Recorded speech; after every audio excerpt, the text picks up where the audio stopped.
Good afternoon, ladies and gentlemen, viewers across the globe. You're welcome to Tafawa Balewa Cricket Oval, venue for the league match between 1004 Stars and Federal Government College Warri Old Boys Cricket Club.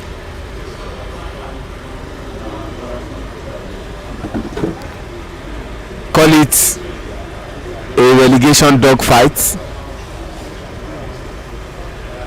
It won't be out of place.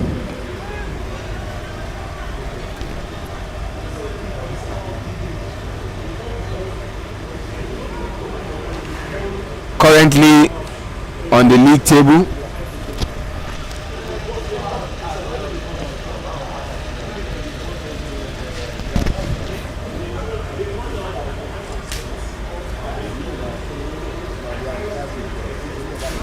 we have 9 teams playing in Division 1 as required by the International Cricket Council. 1004 Stars haven't played 11 matches, won 2, lost 8, drawn none, tied none, and they have 10 points with a net run rate of minus 1.938, while their opponents who are batting, FGC Warri, have turned the corner after finding themselves in relegation murky waters. They are 6th on the log,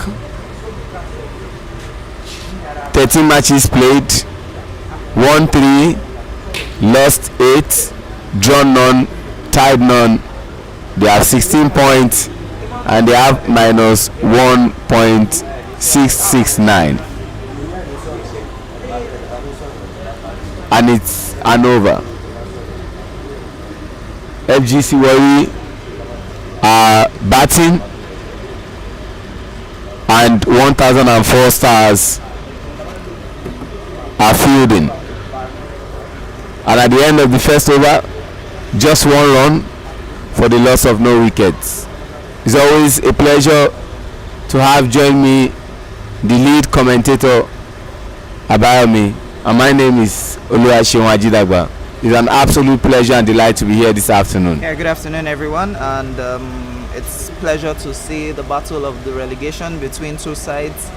A lot of momentum still falls in the ways of FGC Warri, who have won 2 games back to back, and 1004 are still looking for winning ways in this league. So definitely this game is going to be a very crucial decider for who will be staying in Division 1 and who will be going to the relegation for Division 2. Already we have 2 teams gain promotion from Division 2 to Division 1. Oh, missed opportunity. Missed opportunity there by 1004 Stars. And Yomi, already we have 2 qualifiers from Division 2 to Division 1. We have Ibadan Metropolitan Cricket Club and Island Titans Cricket Club. Last Sunday got their tickets after dispatching Pioneers Cricket Club, former champions of the league. What a game it was. But we have 2 teams that have gained promotion, and so we are waiting for those who would go down. Yeah, that's why I said earlier that the relegation battle is between FGC Warri 1004 and Rocks. So whosoever wins today's game would find a way to stay off the relegation. If FGC Warri wins today, that means they would, in a way, technically seal their position in Division 1. But if 1004 wins today, they would have a chance to go and stay in Division 1 because they still have one more game at hand tomorrow, which is playing against the bottom table, which is Rocks Cricket Club. That was a lovely shot played. Looks more like a lovely square cut, back foot square cut kind of shot because he came back and played that.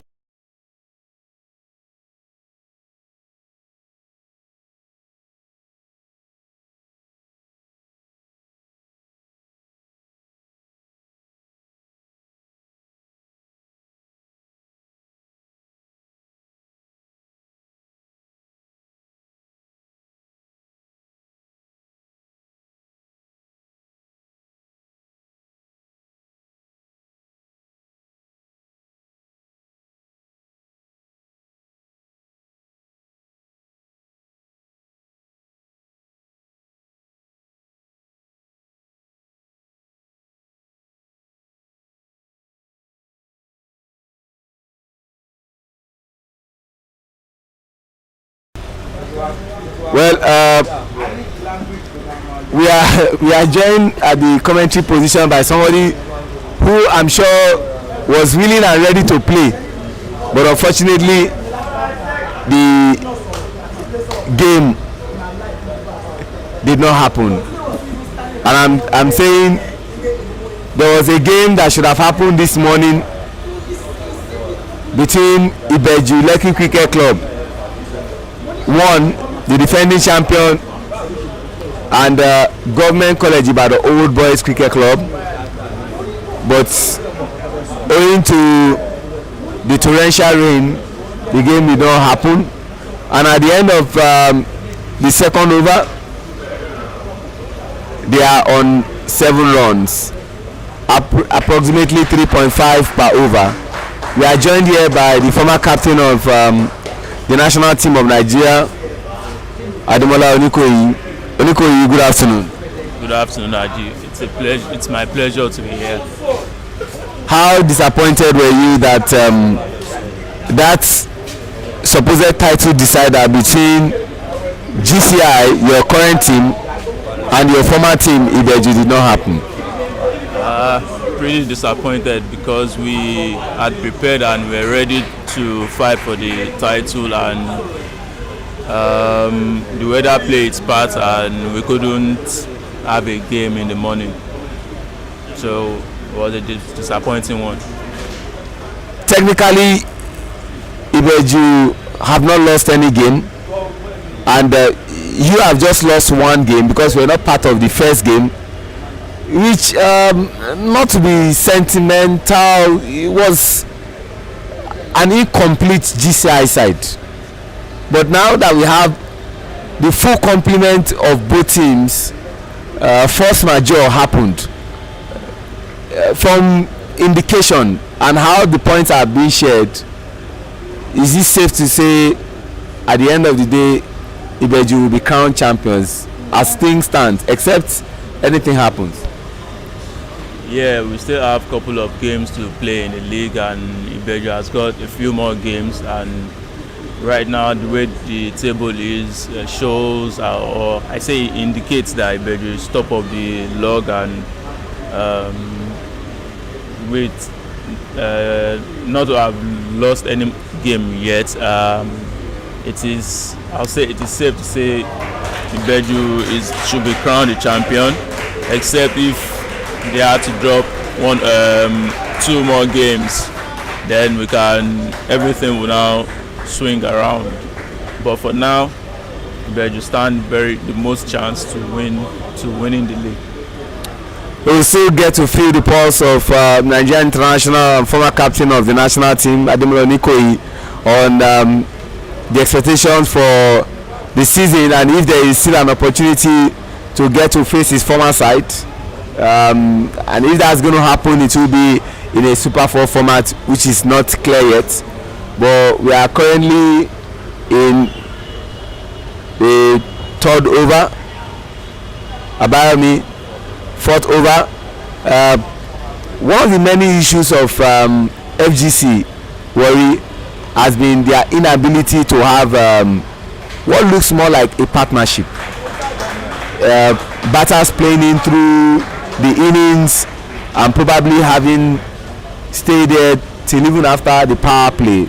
But I'm sure they will be very excited that the two opening batters are currently holding sway. Yeah, definitely, you're right, Shane. The two batters are doing everything possible to build up this partnership, and that is why they're actually having the runs being played according to the way the 1004 bowlers are bowling. But with what I'm seeing right now, it's more like the 1004 stars aren't having an idea of how the game plan is and how they need to bowl. They need to find a way to break this partnership before it builds, because right now, as at the end of the third over, they're currently on 15 runs, which is 5 runs per over, and it's definitely working well for FGC Warri. So if they continue at this rate, we might be seeing them score above 100 before the 15th over, which gives them a driving seat. Over up, and at the completion of that, we have 15 runs for the loss of no wickets. We are getting into the fourth over.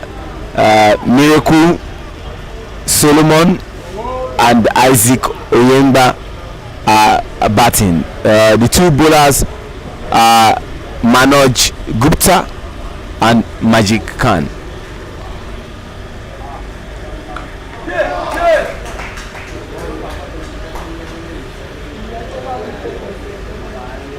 He loves that square cut shots.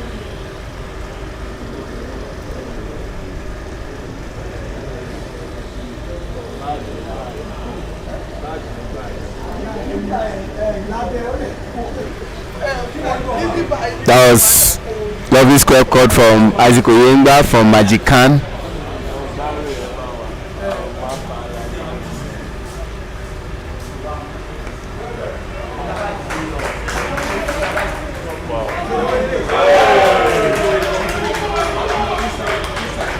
Misfielding.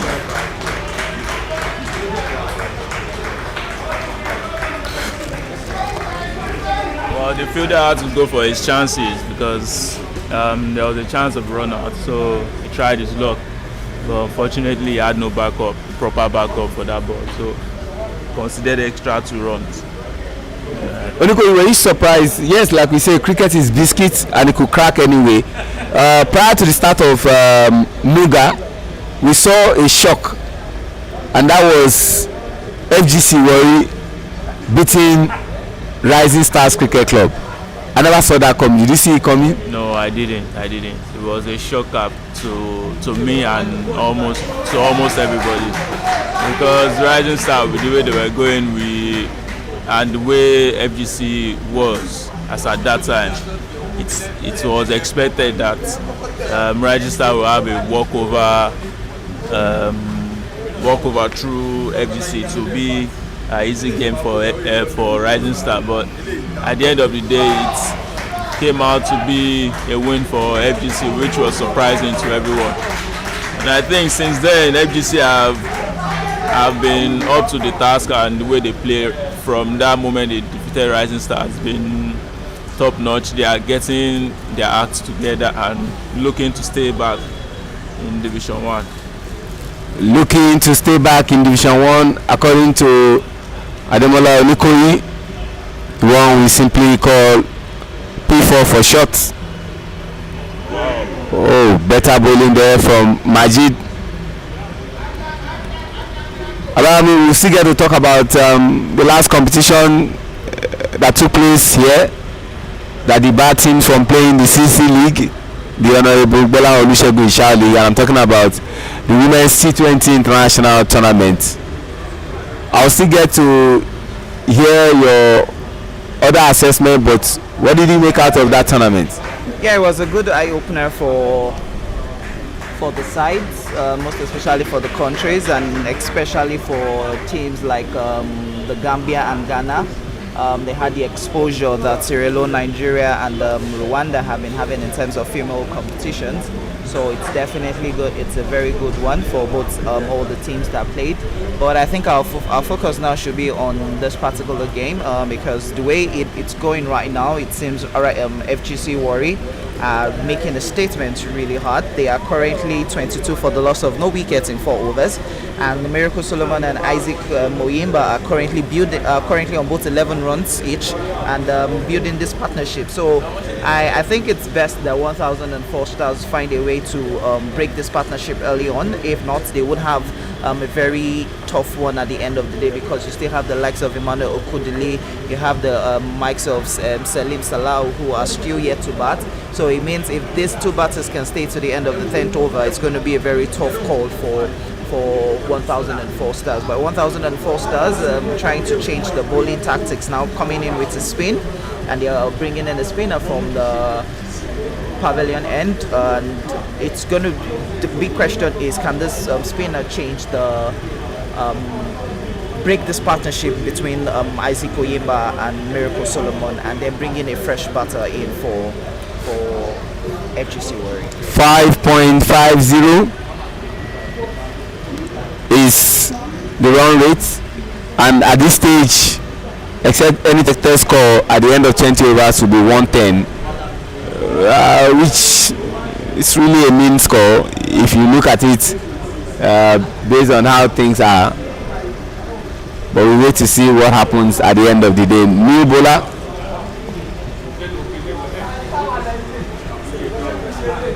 from Satish Kumar Singh. I will just simply leave it as Singh.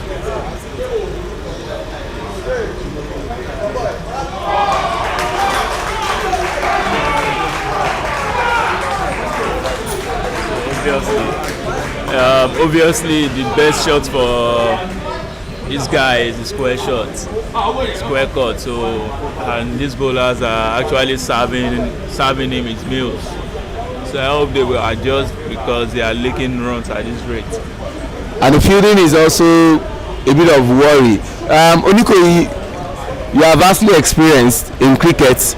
You've captained several teams from Nigeria to club cricket.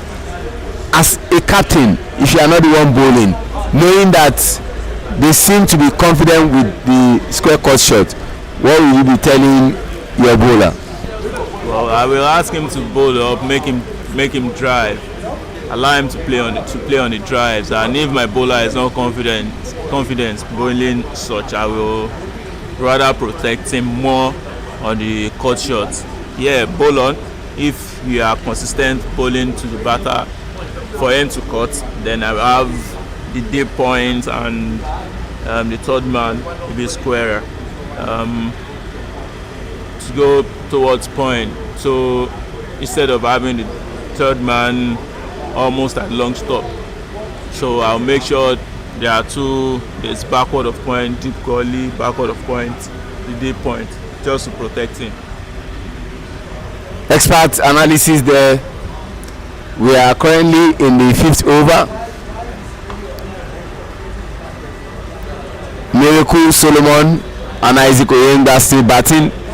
They seem to be very confident playing the square cut shots. Yeah, just like what Onikoyi said, the same field setting he had said. Is there a problem with the field setting? The bowlers aren't actually doing the right thing.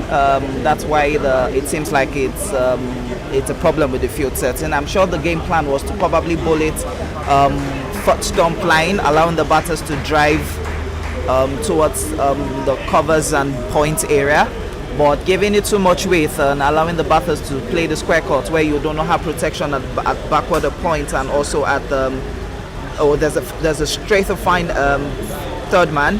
So and now he just actually set someone at deep point, so which means a lot of balls needs to be bowled on the offside. Not this kind of balls it's worth 1004 needs to do. And this was the same approach they had when they played FGC Warri in the first game. They had too much gave FGC Warri batters a lot of runs to score, and at the end of the day, when they came into bats, that's 1004, they were unable to score the runs given to them. All right, Saint still bowling. That ball was a wide.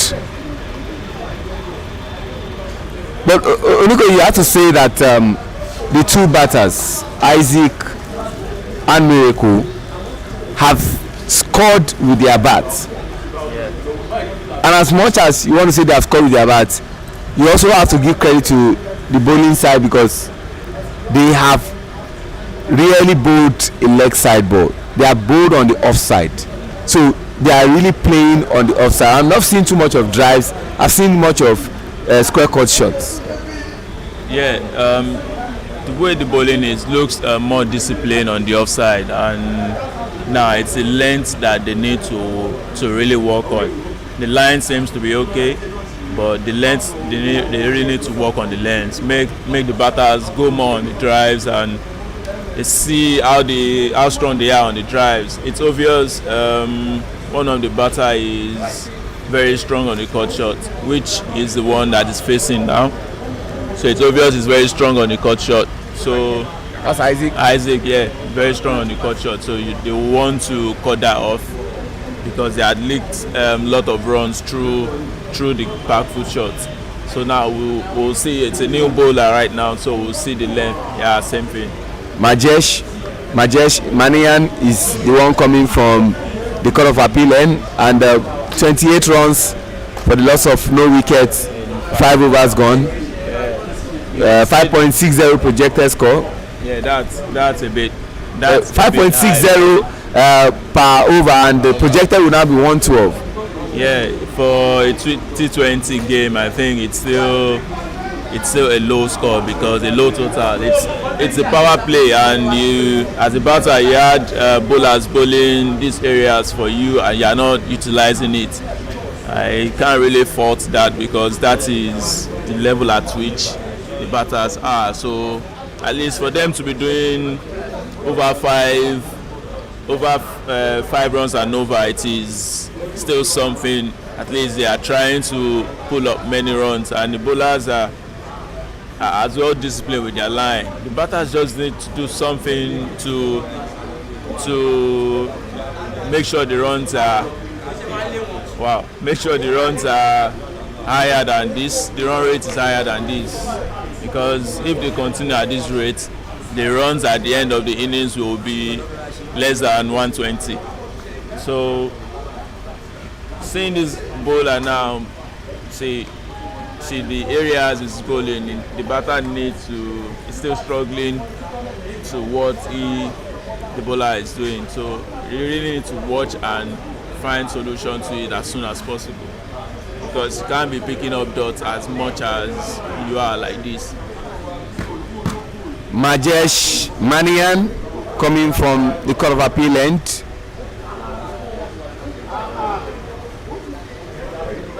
It's making life unbearable for Isaac. Yeah, they actually made it unbearable for him. I think that was a maiden over, is it? Yeah. Yeah, maiden over. Is that the first one? That's the first one. Yeah, so that was. He actually considered 2 runs there.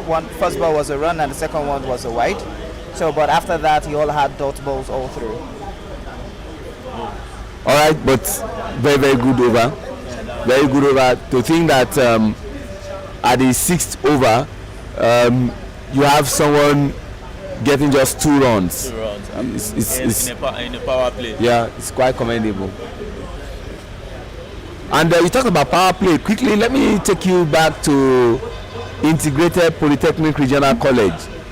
One game you want to forget in a hurry: Nigeria versus Kenya. You scored 20 runs in 1 over and then pulled an hamstring, and you went out but came back, and you didn't really last because it was really affecting you. That day, the bowler for Kenya, you rendered him very ineffective, and they had to get the ball from him because 20 runs in 1 over. How excited were you when you were doing those things, and how sad were you when you copped an injury? You know, it's always lovely to get runs on the bat. I'd been wanting to do that all through the tournament before the last game, and it was I saw the opportunity to do that. I've played against Kenya a couple of times, and seeing such bowler, I said I can actually get some runs here, and I was going on fine until I pulled one of my muscles, and it was sad that I could not add more to that when I returned to continue my batting innings. And since then, it's tough for me to even forget that match, because it was a game that looks like we're going to score more runs in that tournament on the day, but it is what it is. It is what it is from Monikoyi. We are still here at the Tafawa Balewa Cricket Oval for the league match between 1004 Stars versus FGC Warri, and tomorrow there's another big game that would see Ibejuleki Cricket Club 1, the defending champion, slugging it out with Rising Stars Cricket Club.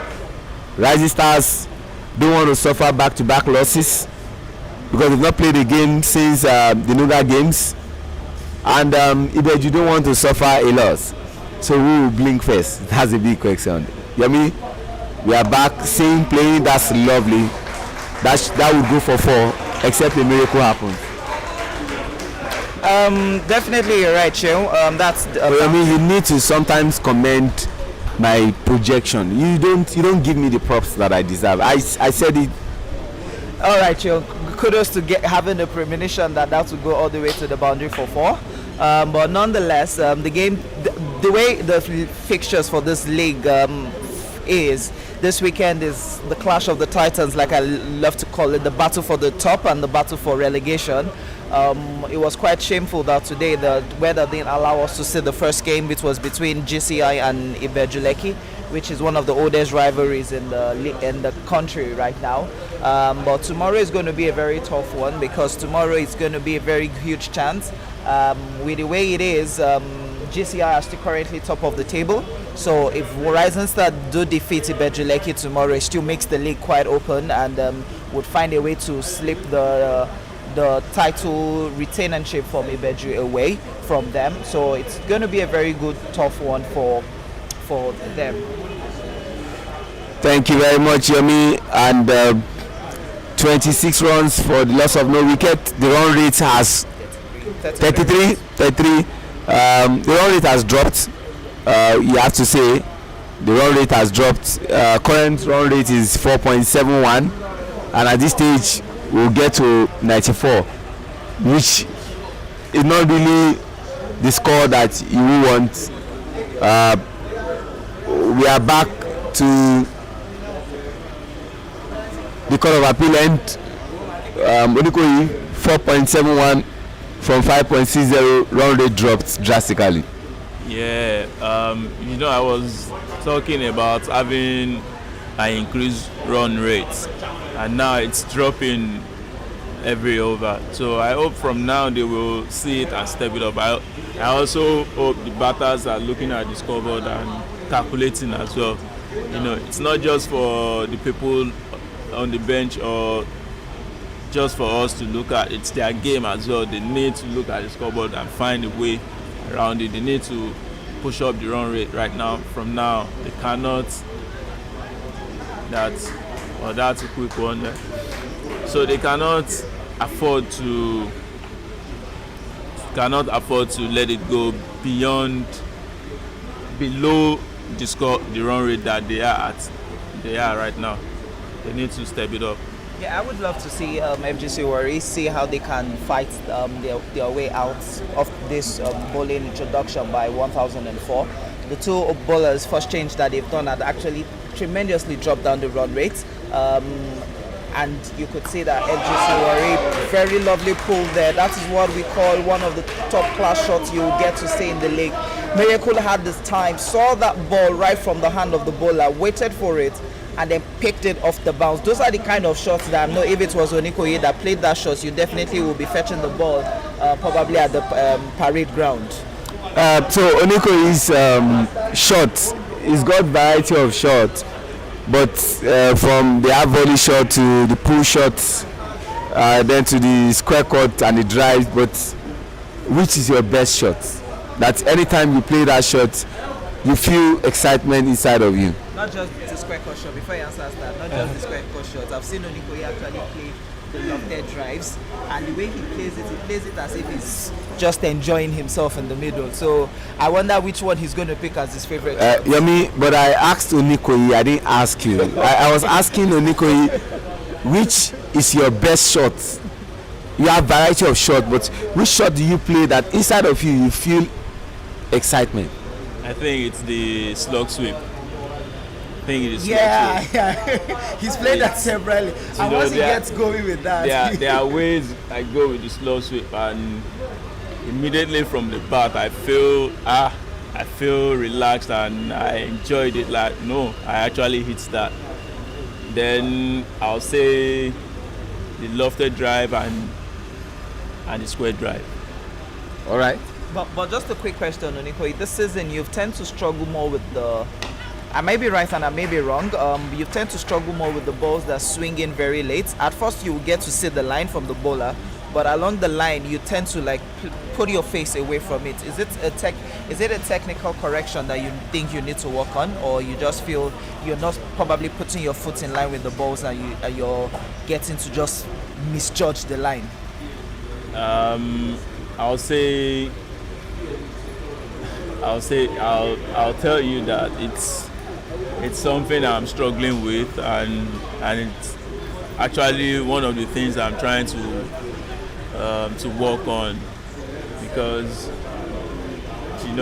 for you to get going you need more time, more practice time at the net and all those things. You have to work on your sight and how you read the ball from the bowler's hand through to your bat and all that.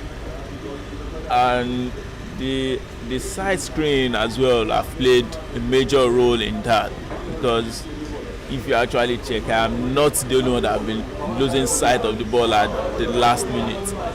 The side screen has always have been playing major role in that, because before now it used to be because the wicket is kind of green and the ball is white, so it helps to seeing the ball more clearly. But right now when the wicket is brownish, or at times it's kind of almost like white, and you are playing with the white ball as well, when the ball is about pitching, it's a white ball, so it's just disappears somehow. So even when you are playing the line, you just find out that all of a sudden your wicket is gone, or you've played with inner edge or outer edge. Then you'll be worried that what went wrong. I was in line, or I was almost there, so what happened? But later I realized that side screen is affecting, and less time in the practice net is also a part of it. Side screen affecting, less time in the practice net. The side screen is talking about, we will still ask Onikoyi, what does it mean by side screen, to help people watching us across the globe understand how side screen is affecting is batting, and I mean playing some swing bowling.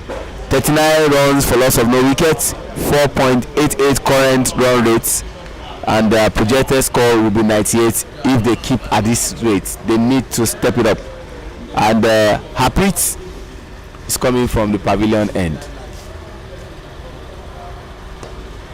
Oh, one day. And miracle after that over required for the 12th man to come get his helmet. And at that stage, it's more like I'm seeing the balls now. Yeah, because right now he's 25 runs off 25 balls with 4 fours, and his strike rate is 100. So definitely he might feel that he needs to get more vision. That is why he decides to take off the helmet.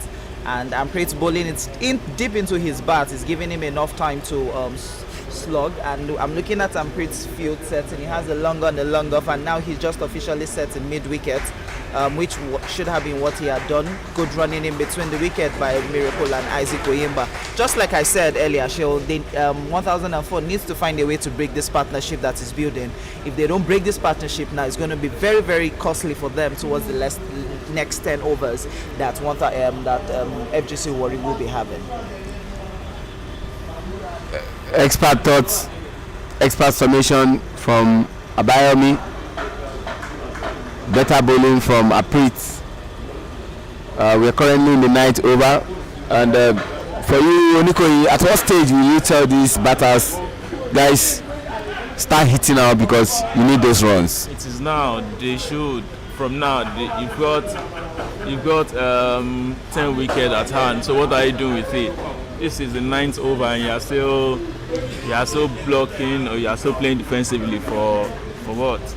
You should push that out of your body at least from one. You could see the field. The field is open. On the drives, the fields are open. So that was safe, and I think the line that they played the ball was good, but it just didn't get the project. It just didn't get it all the way through to the boundary. So it is now. They cannot stop. They just have to keep going. They have to keep trying. They have to look for the boundaries from now. They shouldn't stop. That's it. They should just throw their batter at it. But they need more than just singles. About me, Onikoyi made a valid point. But while we are looking at throwing your bats, sometimes you could have a situation where you just tell these batters, guys, now we are on 46 runs and we have concluded the 9th over, and our current run rate is 5.11. We don't want that. Can we step it up to 7? Guys, just start hitting out, and you could hit out, you lose your wicket, and the other batters who come in don't really do what is expected of them. I don't think that is what FGC Warri will hope for, because really they have players who can actually hit the balls and strike the ball properly. Someone like Emmanuel Okodili, Selim Salahu, the Olowo Keres, and Dimeji. So definitely at this point in time, just like Onikoyi said, I can't have 10 wickets. What's the luxury of having 10 wickets when I have batters at hand and I have sluggers at hand? I'd rather lose my wickets and allow guys come in to score the runs. But even a situation where it's been foreseen that things like that does happen, FGC Warri would be asking themselves, did that strategy actually did work? But nonetheless, they need to start scoring the runs. All right. Right now, you have two batters that are set. The way they bat, they are set.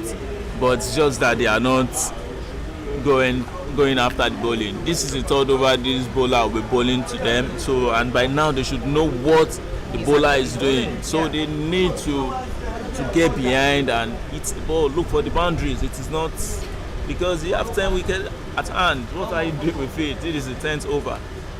At least if you go after it, you try 2 overs, you go after it, and if it does not come, then you have to make sure you are using your feet, you are running. At this point in time, what I really expect from the batters to do is, if the boundaries aren't coming, you need to run with your feet. You need to at least take 2 runs per ball. That gives you enough runs on the board. So even if a batter loses his wicket now, you've actually crossed the 80 or the 90 marks. That we're getting into the 10th over, they're just crossing the 50 mark, which most people might say it's doable, it's good, but look, you can't have 10 wickets at hand and still be at this type of run. So at this point in time, these batters have seen the ball, they know what the bowlers should be doing, they should know how the pitch is playing. So at this point in time, you have to decide, either we're hitting the balls or we're taking the runs. And Onikoyi, you saw where the fielder came to pick the ball from. This is the first time that they're making 2 runs off him. It's usually 1 run. Are you slightly disappointed about how they are not taking on the fielder, knowing that it's coming all the way from that the first run should be quicker, and then the second one also? Yeah, it's obvious the batters in this over now, we've seen that they are not taking their first run very fast, and the previous subsequent balls that they played, it went directly at square, square. So the fielder was quick enough to get to the ball, and they took 1. So the other one that they went for 2 actually went fine. So it was easy for them to take 2 runs. If the batters were quick runners, some batters would have taken 3 for that ball.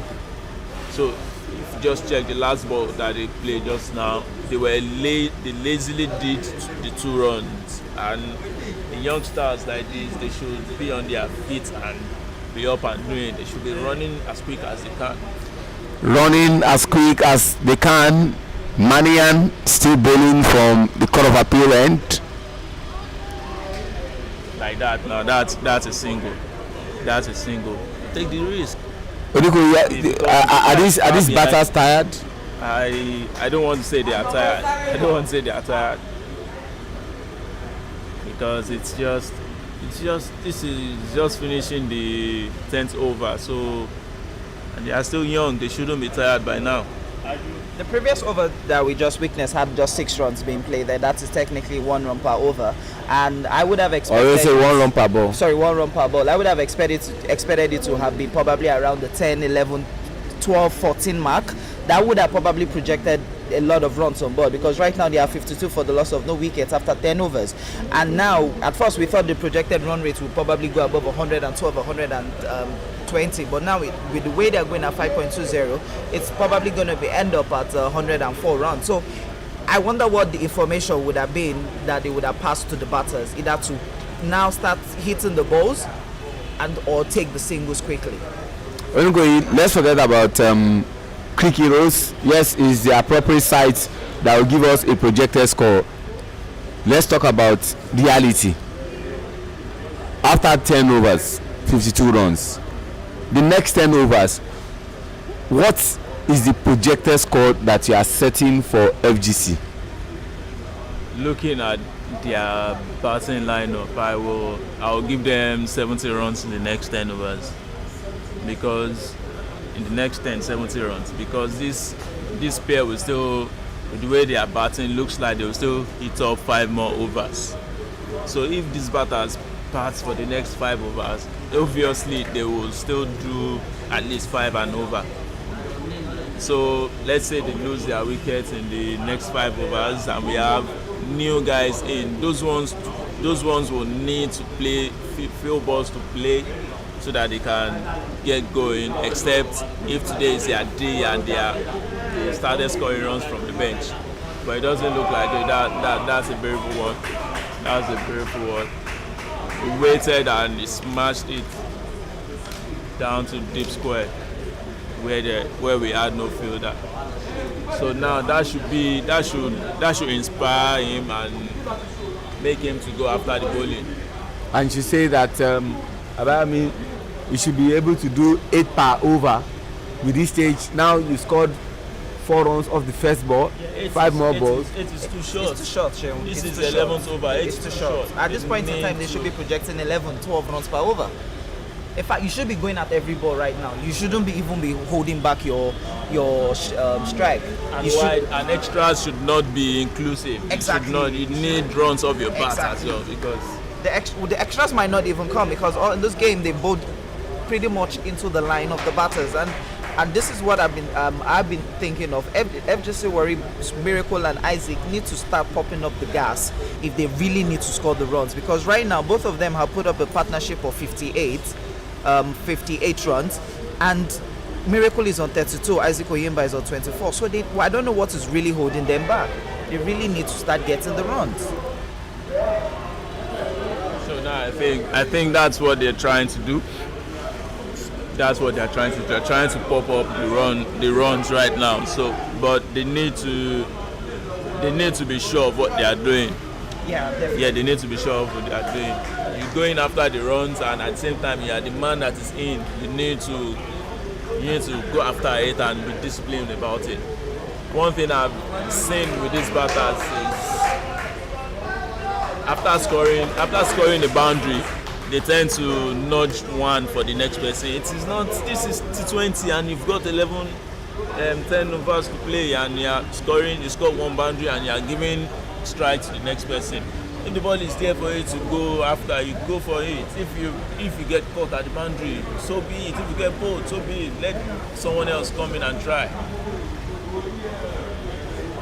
Yeah, definitely, Tony, you're right. You need to start going after the ball. You shouldn't be allowing dot balls at this stage, because to the fielding side, dot balls is really golden to them. At some point in time, if you really look back, when 1004 started with two quick bowlers, it was like the batters became comfortable playing the quick bowlers, and immediately 1004 saw that, they decided to change the bowling pattern and brought in spinners, which have technically forced the batters now to run with their feet. We know 1004 might not be really good in terms of fielding, but the batters are still not taking advantage of it. Now look at this. The fielder had to run all the way from square leg towards fine leg to pick up that ball, and the batters were still only around 2 runs, which means the first run was not fast. At the end of the 11th over, 63 runs, current run rate is 5.73, and the projected score will be 115. And I'm trying to pick up Onikoyi's comment, because at the end of the 10th over, Onikoyi said he's adding, they were on 52 runs, and Onikoyi said he's adding 70 runs. And if you're adding 17 runs, it means Onikoyi is looking at 10 runs per over. 10? 17. Oh, sorry. Yes. So 7 runs. 7 points. So that means you gave them 7. Yeah. But they are doing more than that. You're 7. Yeah, I'm happy they are doing more than that, because when you look at the way they are batting, they were batting from the first to the 10th over. You could see that these guys cannot do more than 5 or more than 6 and over. So why should I give them a unrealistic target of what they can get? I just added 2 more to them. If you say you can see that, because it's a new bowler, a spinner. You've been there, you're trying to check, and you're not even comfortable going forward to actually have a feel on your bat with what the bowler is doing. That's it. Throw your bat at it. If it's there, you don't wait for things to happen. You have to make it happen as a batsman. You have to. Irrespective, you have 10 wickets. What are you doing with it? At this point in time, I don't think balls should be missing the bat of both Miracle and Isaac. You've stayed the longer, you've faced technically 60 balls together. At this point in time, every ball should be going straight into your bat. No matter the bowler who is coming in, it should be going straight into your bat. You should be feeling the ball and be taking the runs in, between the wickets. Because I would be surprised if at the end of 20 overs, FGC Warri doesn't lose a wicket and scored 120. So at the back of my mind, I'm like, what did these 2 batters do in there scoring 120 when you still had wickets at hand? I'd rather lose the whole wicket and score 120 than have a wicket at hand as to score 120. Apparently, we forgot to incorporate one of the guys that can also strike the ball well, Ehosa Destiny Agedu. We can actually be hoping these guys come in to score runs. It could be they might come on to bat and it's just a ball. Yeah, first wicket. First wicket. Should he be feeling sad that he finally lost his wicket? Well, as a batter, you feel sad that you lost a wicket that way, but what was the card? They weren't getting it. Yeah, they weren't getting what we felt they should be getting with with what we're saying and the kind of batters they have in their disposal at their disposal. So now Emmanuel is going on to bat and it's a clean hitters of the ball, and we just hope he gets it right, because it's just a ball that can do the damage. Once Emmanuel gets it right, yeah, then the projected run rate will definitely increase. Yeah, will definitely improve. We'll skyrocket. Allow me, I don't know why we have someone who is trying to be part of us this afternoon. Is it something that we should accommodate him? I think he's just one lover of cricket. It's very interesting to know that he never started cricket from either primary school or secondary school. He joined cricket in between, and then we helped him remodel his life. But it's good to see someone like him take up not just playing but also officiating, and he has been really efficient with it. The only aspect of the cricketing I haven't seen him done fully is in terms of scoring, but Ramon Adelakun is really one cricketer that a lot of Lagosians are quite happy about. He has really been very effective, and also not only as a groundsman as well, but also as an umpire and as a cricketer. And you made mention of groundsmen. We are glad to say that at the last tournament that Nigeria hosted, we acknowledge a grounds lady. I'm struggling. Her name is Monsura Yusuf. Fantastic lady. And I'm also proud to say that with our performance of preparing the ground, 2 of our people are now in Ghana. Francis from Uganda, the chief groundsman, and our own Yemi Musa. They are currently in Ghana. Maybe we should just ask Ramon very quickly. Ramon, was it true that both at primary and at secondary, your secondary school were in cricket playing schools? No. So I started watching cricket in Queen's College back here then. So I love it. I like the way they play, but I don't know the way they count the score. So one of my friends, Leke Oyede, introduced me to the game. That I should come and watch it, and from there I get interest and I started scoring. So I started from scoreboard then, I started scoring a ball.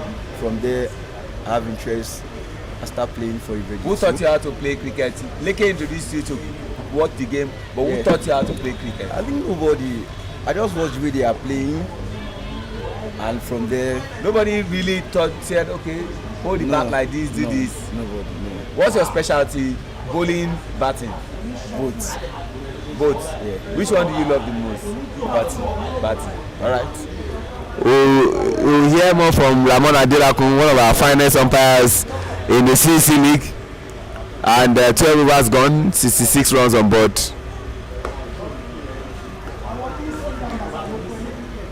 Wicket it is. Yeah.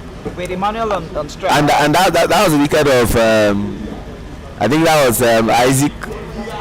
Yes, that was Isaac Oyemba's wicket. Yeah. Solomon is currently 36 runs Yeah. for off 37 balls. So he'll be looking to pop up the gas and see how he can play it up in the air. And this one will take it. Gone. Very well taken, Sheil. And Good catch. very good catch, Onikoyi. And this current bowler has gotten 2 wickets. The 2 opening batters are gone already, Isaac and Miracle. So these 2 new guys have to start from ground zero. Yeah, they are on ground zero already. They just need to find a way to quickly have quick singles, rotate the strike, so you get into the groove on time, because there's no time anymore. You don't have much overs to play again, so you need to get going as soon as possible. 14 shots of half century. Was it sad for Miracle going by the way he started? It was 14 short of half century. With the level he is a prospect to the national team. I feel at this stage he should be by the 12th over he should be hitting his 50s, and he should not be looking, but because the way he batted, it looks like he wants to bat out the 20 overs so that he can score 50. It is more than that. You need to score your 50 maybe by the 10th or by the 15th over. You're on 50 already, or you had passed 50 heading towards a century. As a young player, that is what I expect a young lad to be doing right now, not batting for 20 overs. And I scored 50 in 20 overs. Yes, I scored 50 in 20 overs, but that's not what the team wants. We want you, if you bat 20 overs, a good batsman that bats 20 overs should be scoring 90, 120, like that. And so as a batter that you are disappointed with that performance based on the number of balls he faced. Yeah. And the number of overs he played. Yeah, as a kind of that you should have crossed 50. You should have. Because with this kind of bowling, and they had every time to do that, because I saw him score a boundary and push one for the next person. The same ball you should have scored the boundary off. So you are pushing a single for the next person. You go for a defensive stroke when you can actually punch or or drive that for a single or two. So those are the things that takes out the runs from you. When you are in and you see that it's a good day for you, then enjoy it. You don't wait for mistakes. You have to make things happen. Look, this is a new guy. He has blocked 2 balls. The third one, he find a way out. He knows with the way he has played, he knows that now we need to push the runs. So don't let me hit more balls. We don't need to do more dots. I need to find a way so that we can get going. Because at this rate, it doesn't look like they will even get to 100 with the way they are playing. Wow. We are currently in the 13th over.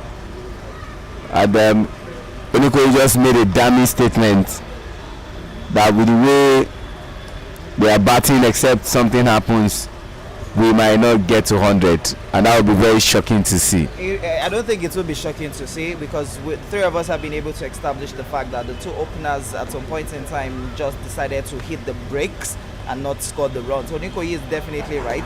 If you see a ball and you hit to the boundary and the bowler bowls that same ball, why should you push? Why not just continue hitting that ball to the boundary and force the bowler to bowl something different? But when you bowl that kind of ball and then but you hit it to the boundary, I both the next ball and you play for a foul, the bowler would, at the back of the mind, would say that was just a fluke. And now you could see now Emmanuel Okudile and Salim Salau, who are the new batters now, have to now start from the beginning again, now looking for ways to start pushing the runs around and be scoring. Now look at it here. It's 67 for 2 after 13 overs. The run rate as at the 4th over was at 7.6. Now it has dropped to 5.15. Now, before we thought it was going to be 150. Now the run rate the projected run has dropped down to 103, which means if care is not taken, we might be seeing an innings of FGC Warri less than 100. Oniko, I remember I did a short documentary on you as the man with the most runs in the league in a single game, and by extension not out. I think it was about 114 not out. Was it 114 or 214? I think it was 214. I had 214. I was That out. was- I think I that was was actually against out. Okay, yes, that was 214. But I lost my wicket in the 45th or 40. For the 6th over, Sixth for the over. 6.1, no, for the 6.4, for the 6.5. yeah, Oniko, if I may ask, what was the most painful half century that you didn't get to, and what was the most painful century that you didn't get to? I'm sure it's a bit difficult to be like, Seun, why giving me this jam question? The most painful half century that you didn't get to, and the most painful century that you didn't get to. Yeah, I was on 47 playing for, I think it was Beju as well. I was playing for Beju as at then. I can't remember the team we're playing. It's between Rocks Cricket Club or I think GCI or thereabouts. 47, but I was 47. on 47 and I was trying to, I think it was against Rocks. So I was on 47, so I was trying to go over the bowlers. I was trying to go straight over the past bowler, over the bowler, and I could only manage to pick the bowler. Because I can't forget the picture in my head, because the bowler was trying to follow through and I was going to the right. He's a right hand bowler, so I was going to the right side. You know, for a right hander to bowl, you have to follow through to your left. So all of a sudden he just threw his hand back because he saw the ball above his shoulder height. He just threw his hand back and the ball stuck in his hand. I was like, how did you do that? So it's still in my memories. But for the century, I think I was on 91 or thereabout. I can't remember the team. 91. So yeah, somehow I think I got out LBW. So Which one is much painful, getting a half century or getting a century. Emmanuel Okudili plays that up in the air and he drops that. He drops that catch. If only he knew that catch was meant for Emmanuel Okudili. If he had taken that catch, Emmanuel Okudili would have been taking the long walk back to the boundary. Ducks, back to you. So now that dropping, I'll come to that. Yeah. Dropping the catch now could set up a good day for Okudili. Yeah. So if I am the one batting right now, you drop me like that, and I know, okay, seems like today is your day, so let's enjoy. Today is my birthday. So let's enjoy. Now back to your question. 47 is more painful. To me, 47 is more painful. It's like trying to score 150 as well. You know, the struggle you have scoring a 50 is different from the struggle you have scoring 100. The first 50 is takes time.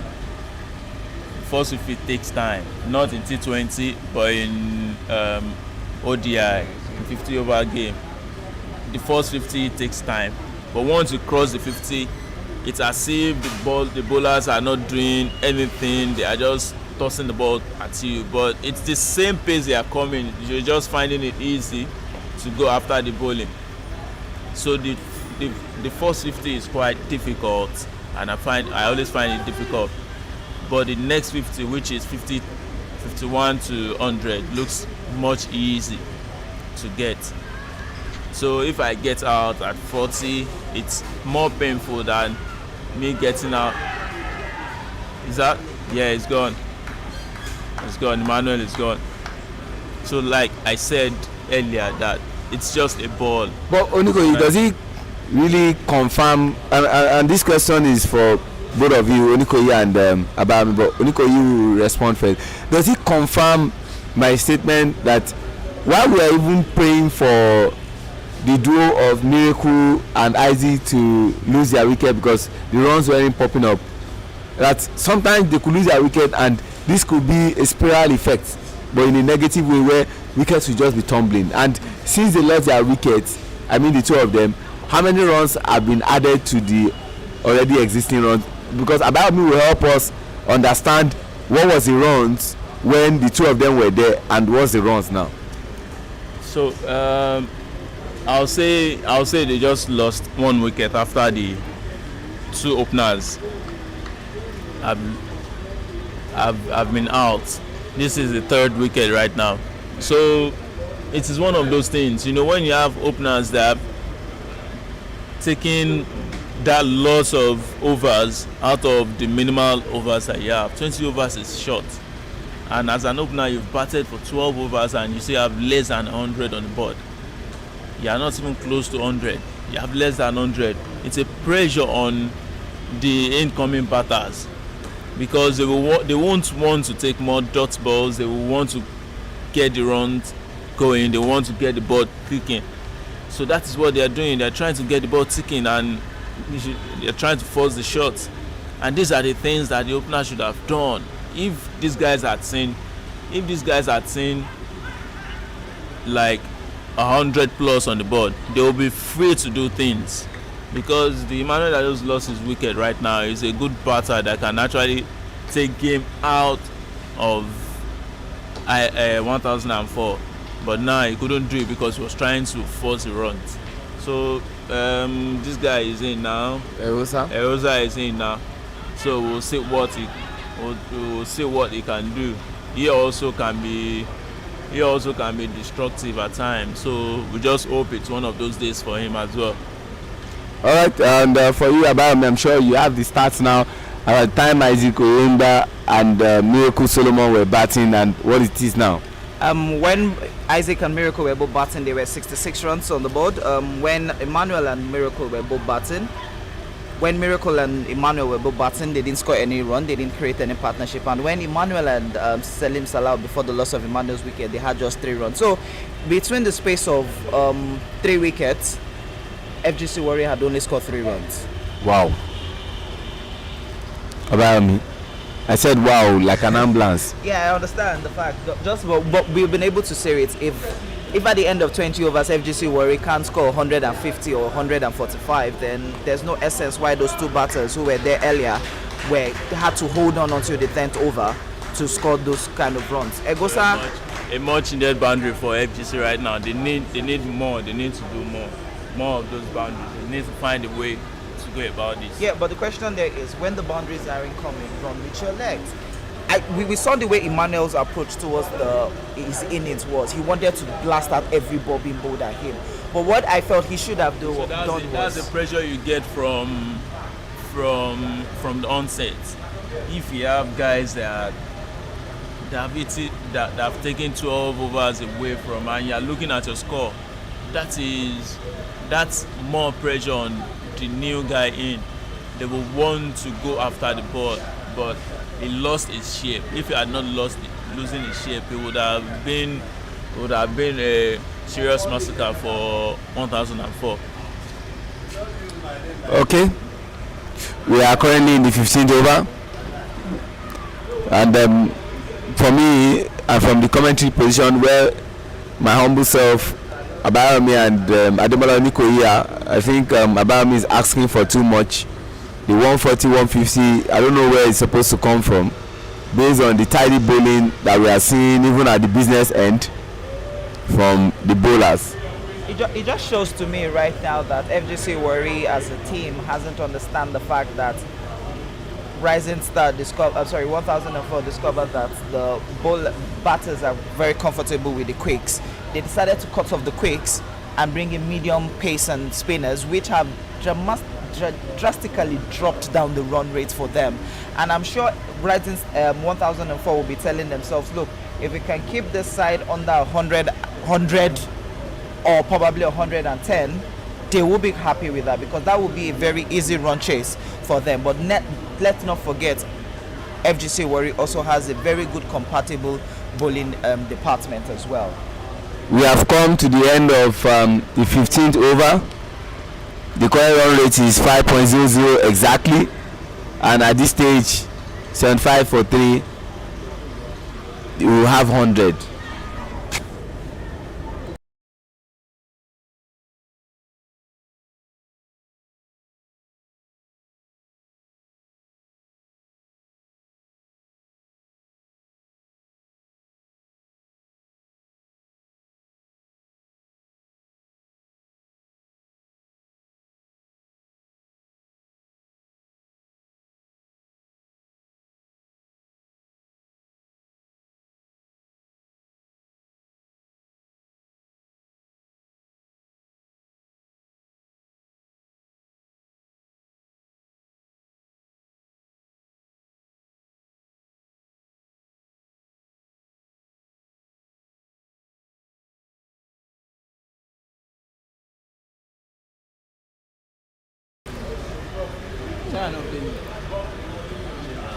New bowler.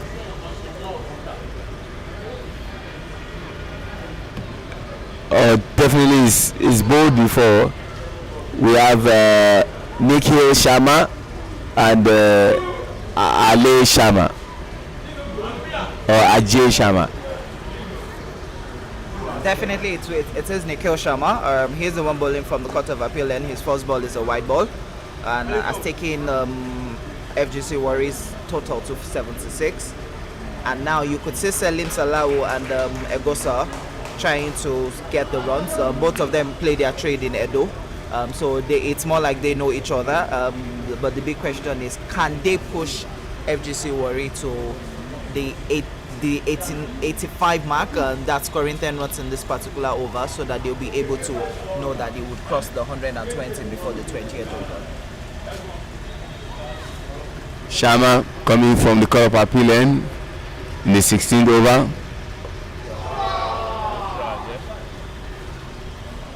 That was a good drag from Egosa, and he was able to get two of that.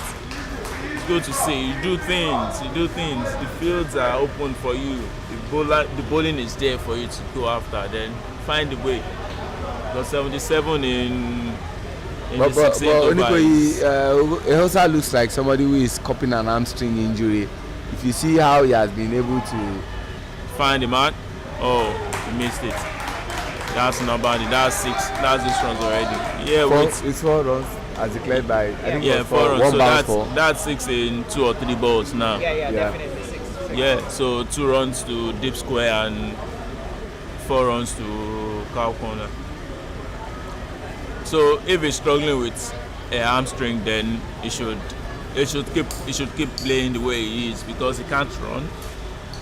He can't run. So that's it. That's all you need to do.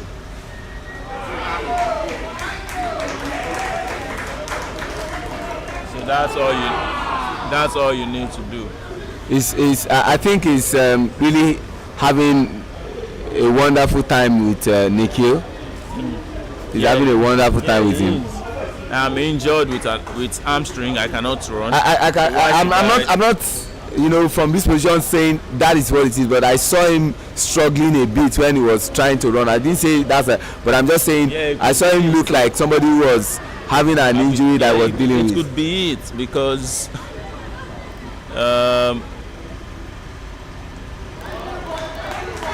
so now I think he's running fine, so maybe it was just not comfortable the other time, so we're just thinking maybe he's got hamstring. But it was good to see that he actually went after the bowling. It's good to see.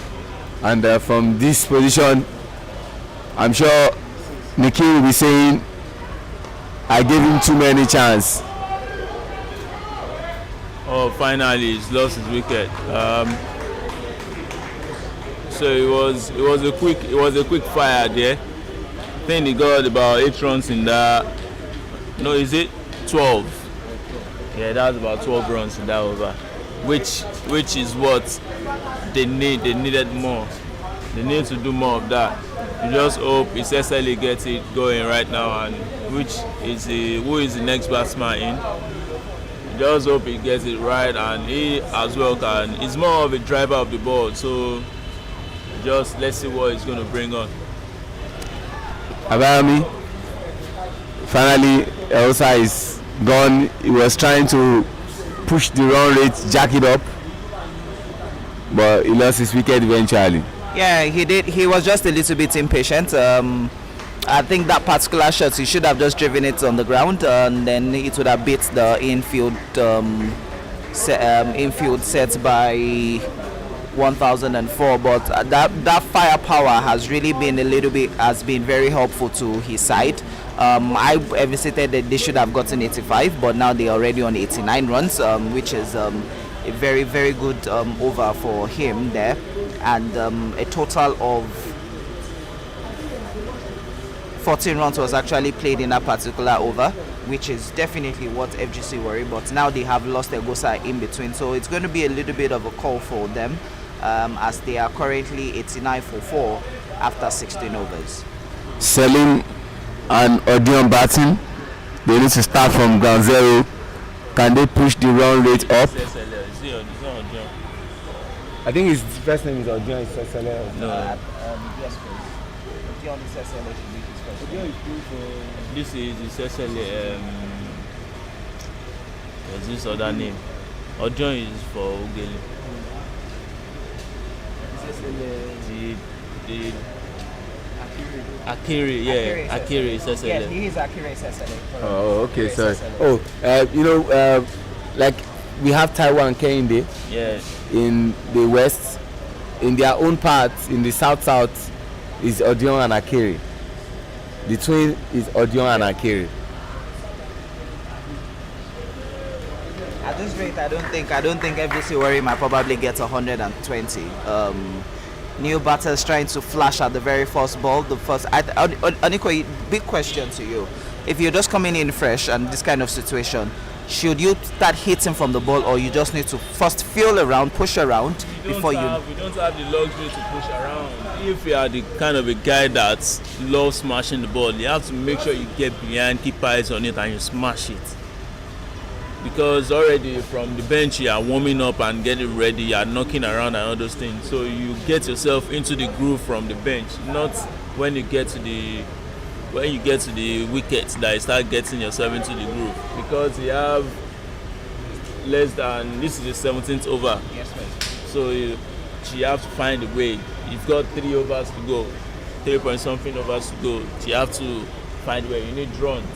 You are still less than 100. Oh no! Run out chance, a big run out chance. Oh no! Missed. Oh no! Is it still Oh gone? no! Lucky. It's a lucky one, huh? You don't get such luck again ever in cricket. That's a funny moment, huh? That's a funny moment.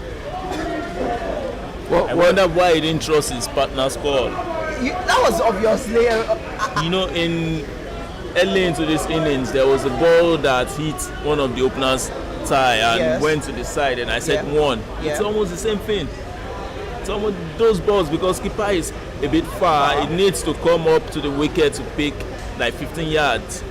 How did they miss that run out? I can't explain that. We have to ask the fielders. But I feel the other guy throwing the ball from the bowler's end Should have just gone on the arm. just pass it to the guy. But as a bowler, how do you miss a ball? Easy through from the keeper to you, and it went through your legs past. It's strange, but it's one of those things that happen in cricket. It's one of the funny moments in cricket. But I'm sure if they go ahead to lose this game, they will feel sad about it. Yeah, they will. Oh, lovely stuff. I think this is one of the best fielders in 1004. Yeah, definitely. He's got pace. He threw himself at everything. And that was the guy who was supposed to be out. That's Akere. Salim Salah. Salim Salah was the one who played that shot now.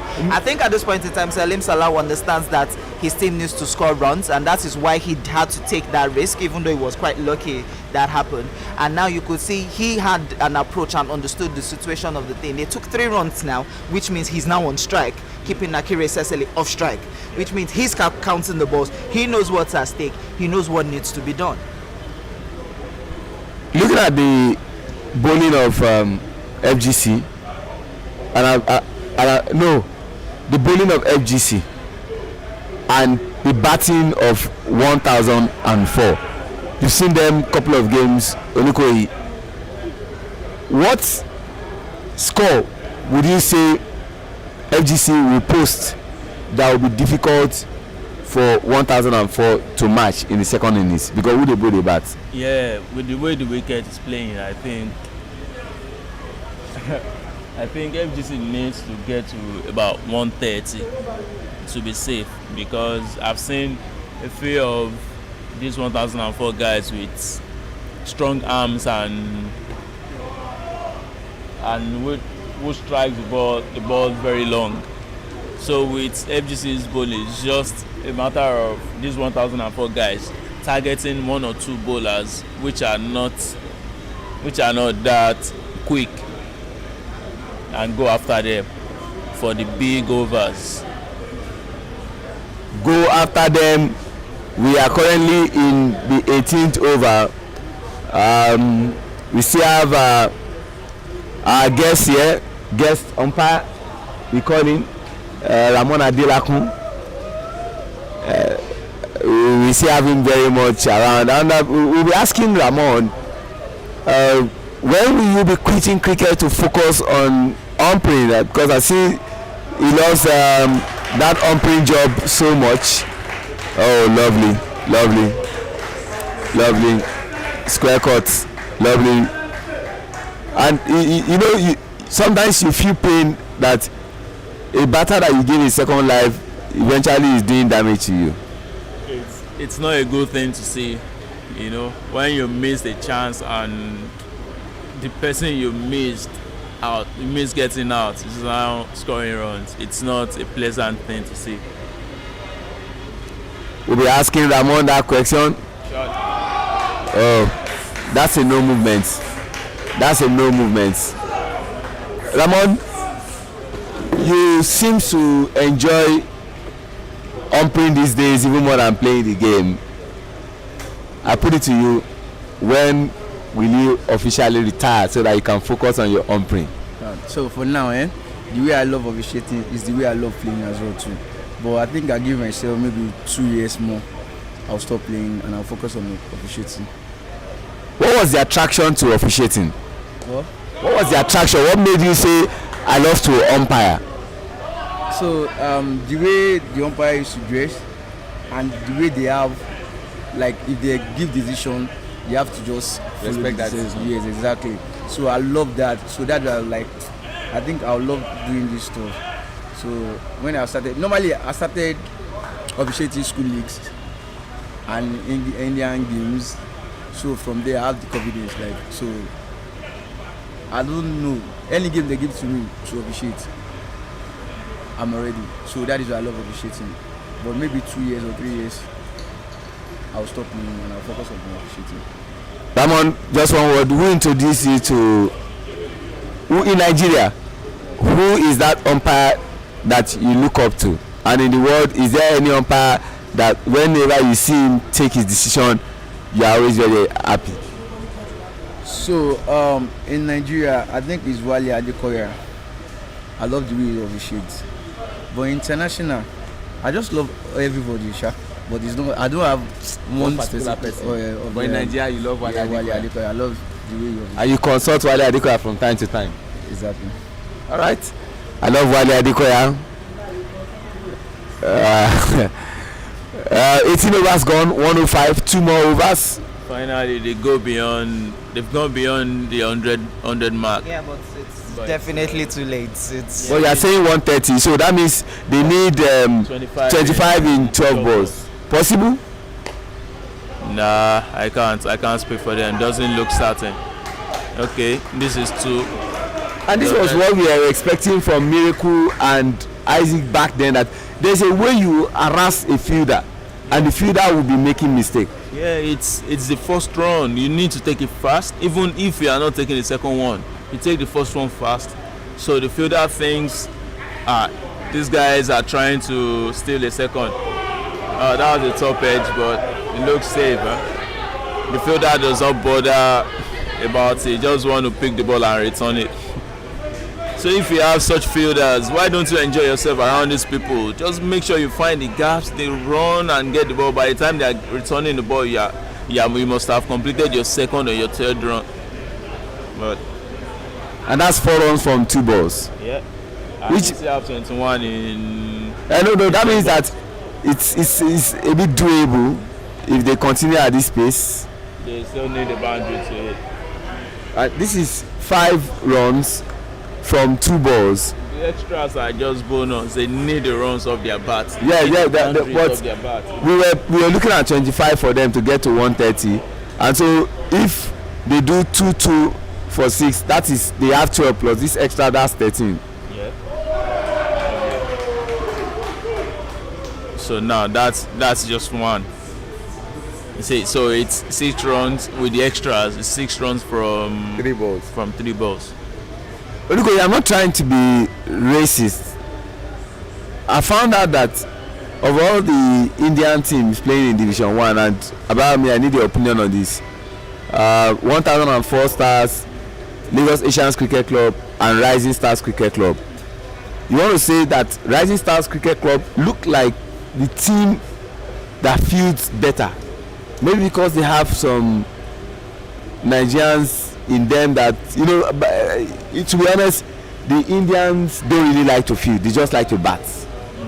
They feel they can work on their bowling and then batting, but they don't really like to field, throw themselves around balls. I don't know what's your take on that. Not trying to sound racist. Well, it's just I feel it's just how they are. It's it's a club that it depends on the structure of the club. If they feel like having external body in their team, I think some of the teams will. But Rising Star having great shot, a good one down. That's much net boundary. They need to do more of those. And they've surpassed what you gave to them as a target. What was my target again? Your 130.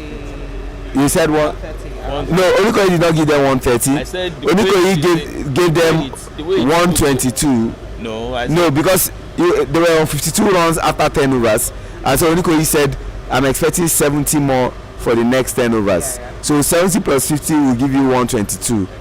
And I'm saying that we are looking at a 130 to say 25 runs off 12 balls, which is still doable. Yeah, it is still doable. So if I had given them 122 in, so they are still below it. They are not up to 120 yet. So now a wicket is down, and they still need 7 runs to get to 122. And I think that was the last ball of the over. Yeah. We have 6 balls to score 7 runs to get to 122. So that now 6 balls for 15 to get to 130, because we are trying to increase the run rate. So now it's 15 in 6. Yes, 15 in 6. And that particular, on the 19th over, they only could sum up 10 runs and still lost 1 wicket there. And with the way things are going, projected might end up being 121 runs At 6.05. 6.05 per over. Current run rate. They are at 150 for the loss of 4 wickets in 90 overs. So we're technically seeing the last 6 balls of this inning. So the big question is, will the 2 batters going, the new batter coming in, Chile would he, Maya, or is it Chiemele? Chiemele, that's the new batter going in, would he be able to put up a huge total and try and hit the boundaries as well? Udekwe Chiemele. And the last bowler for this over will be, I think will be, We could definitely say it's going to be one of the bowlers who had come bowling earlier, so he will be the one to bowl the last over. 6 balls to be bowled, Shehu. last over. I don't think I will be seeing 122. I probably might be seeing 118 or 119. But you can't rule out what these 2 batters can do. Salim Salah being on strike would we might be able to say 121 or 122, but Salim Salah off strike, we might see less than that. But I saying Chiemele can't really bat. He's a new fresh batter, so he hasn't faced the ball, so he might not really understand. You could see now. There we go. Now, just what I said, Shehu, just look at it. What did he come to do inside? The bowler had not even bowled. The batter had not even played the ball. He took off. Salim Salah had not even touched the ball. He was already halfway into the middle. But Orikoyi, it's the non-striker's call. Yeah. The striker did not see, and he feels, yes, we should be ready to run, because you need those runs. You need runs, and he's trying to steal a run. He's trying to, but was he wrong? To have not left his crease. No, I'm saying that was Chiemele wrong. No, it wasn't. Except it's just a miscommunication between them. If it's something they have not communicated, then it is. But as a batter, yeah, that's the thing. As a batter, you should understand that at this point we need every run we could get. Every ball is a run. Yeah. And in the absence of that, 5 balls, we are leaving him to score 15 runs. Yeah, I don't think it's doable. You should take that responsibility. Yeah.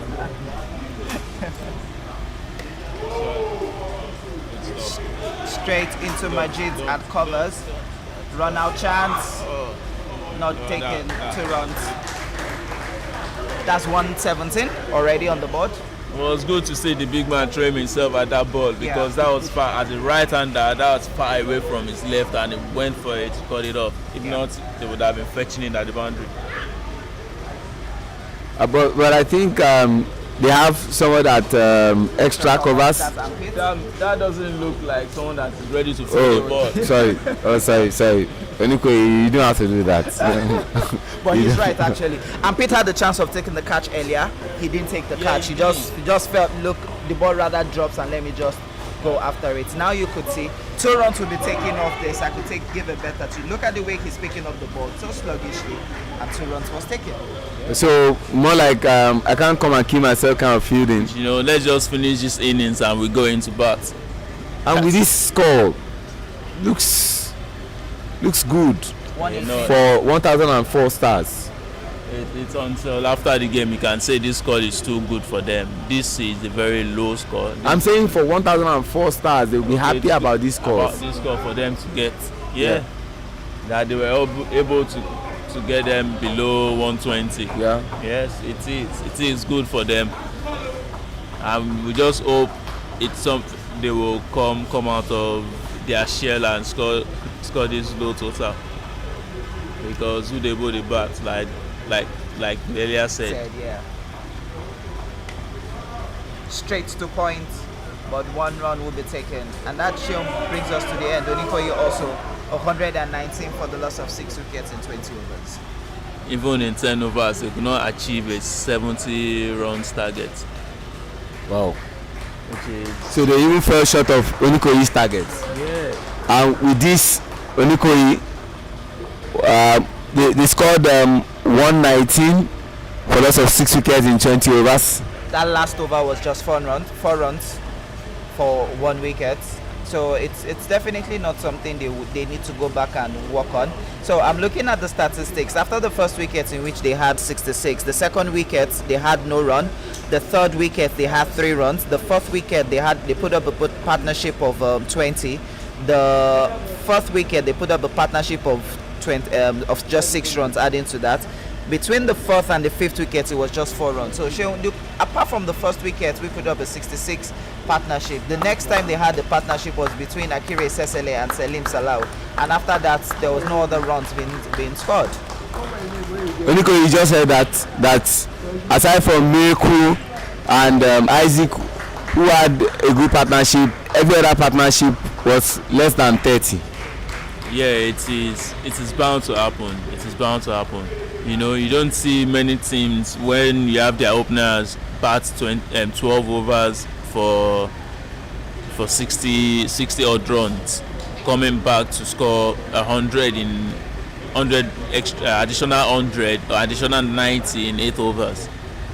That team must be a very, very special team. They must have had a very quick fire batters like Russell, or like the way Cummins did it, or you have the likes of Just Butlers, players like that are actually pinching hitters in your team for you to get 90 runs in 8 overs. So it was a big task for the guys coming after the 2 openers. It was actually a big task for them to do. All right, we'll be back for the second innings. The target is 120, and that is simple mathematics, 6 runs per over.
Alright, welcome back. It's the start of the second innings, and FGC Warri have set 1004, a target of 120 runs to win in 20 overs.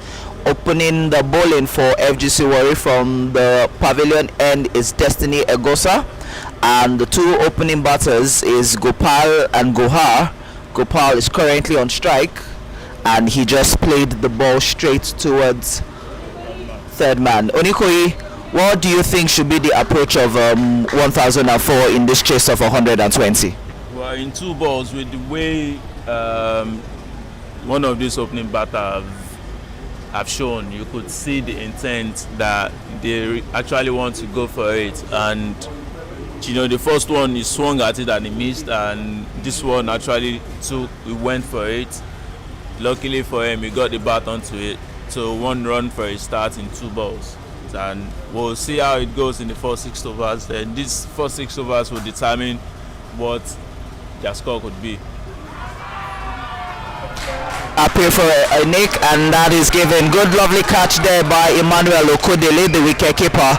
He saw the edge right from the bat, and he moved towards second slip and took that catch. FGC Warri has just taken the first wicket for 1004 stars by the batter Gohar, and now it's going to be a very tough call now, because with this wicket being taken, it's going to be very, very big momentum for FGC Warri. I have with me here one of a talented cricketer who is just trying to observe the game, and he understands how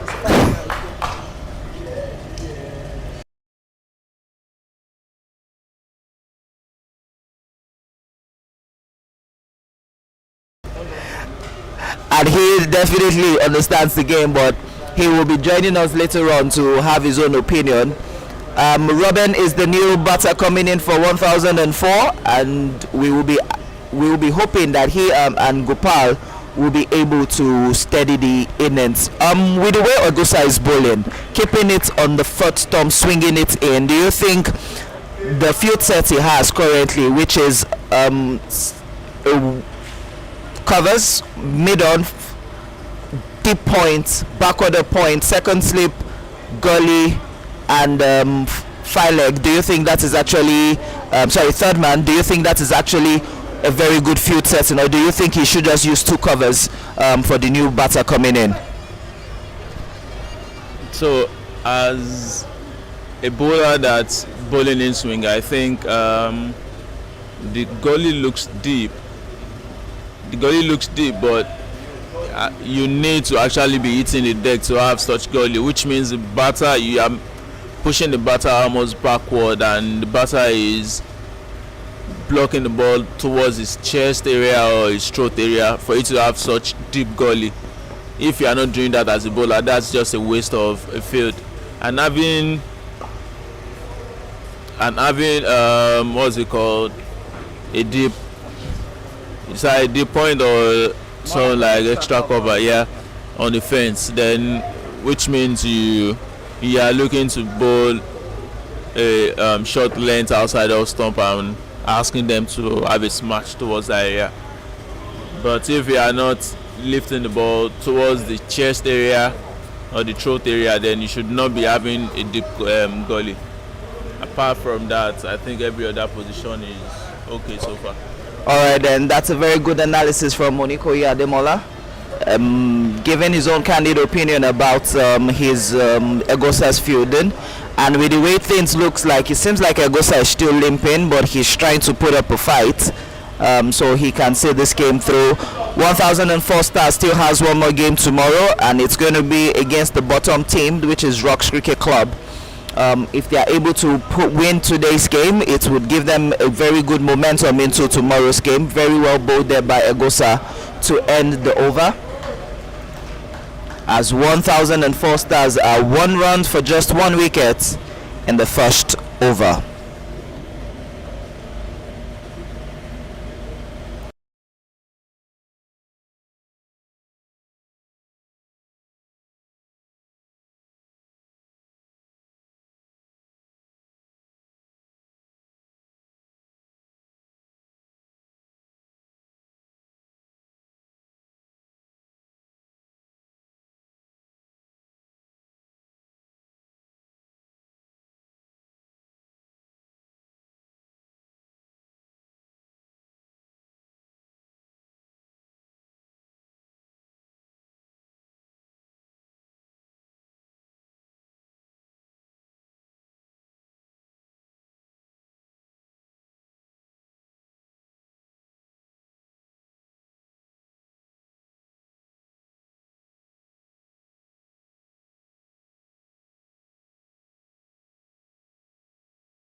Victor Ikpoli coming in from the Court of Appeal end. Ball into Gopal. Leg by declared that by the umpire.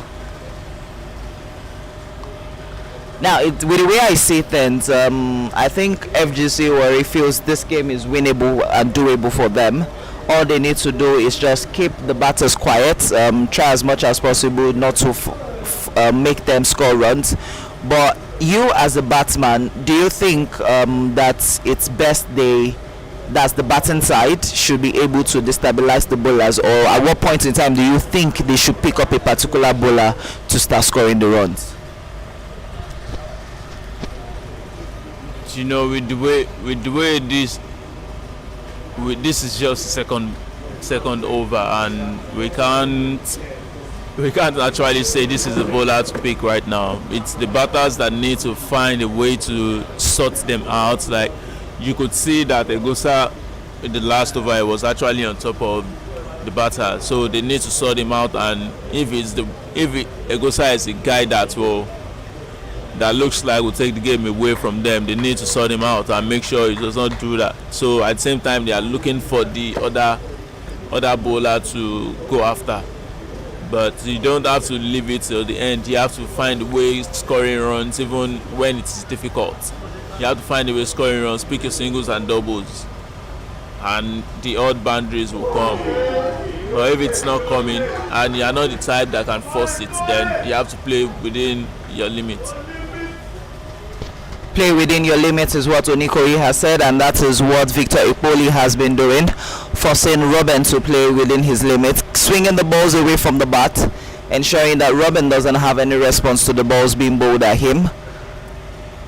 And even though he's coming out, the wicketkeeper couldn't hold on to that.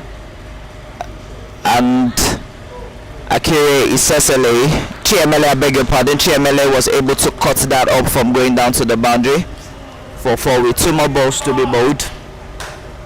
Now it's really becoming a very big tough game here, because 1004 still has very good hitters who can still score the runs. So what they need to do is to ensure that the runs keep coming. Nick, and definitely that is an edge. I don't see any reason why Gopal was saying that was a power. Even right here from the screen, we saw that the nick came right immediately, he swung the bat, and 1004 has just lost the second wicket, Onikoyi, for just 4 runs. So this is not looking good for 1004. We thought 120 would be a good fight for them, but losing 2 in 2 overs, it is not ideal. But it's cricket, it's one of those things. So now we also, and it's 2 of their major batsmen that are out already right now. So we'll look at the next 18 overs, how they're gonna respond. Next 18 overs is going to be definitely how 1004 Stars will be able to respond. As you can see on the screen there, it is 4 for 2 after 1.5 overs. The captain is now in. Would he be able to play the captain's innings for his side, steady the ship and steady the innings for his side? That is going to be his main aim right now. Ajay Shamar is the new batter in, who would be facing Victor Ikpoli, who is bowling the last ball of the second over. Rising 1004 Stars are 4 for 2 after 1.5 overs. 116 runs to win in 109 balls.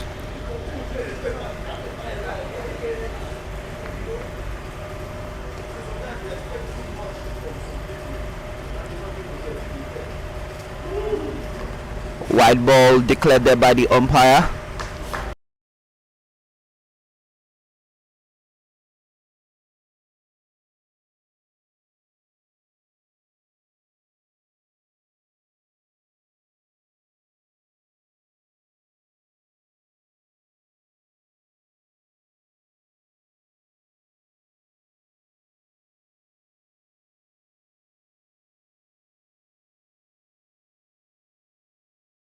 Another white ball being bowled again by Victor Ipoli. After taking that wicket, now he has bowled 2 white balls.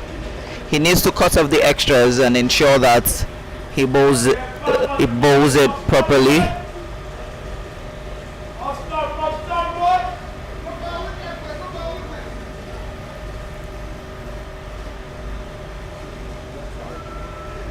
And ladies and gentlemen, we have come to the end. Oh, that's another white ball. 3 consecutive whites now bowled by Victor Ipoli. I think he's beginning to get over the phobia that he took a wicket, and he needs to find a way to cut it off.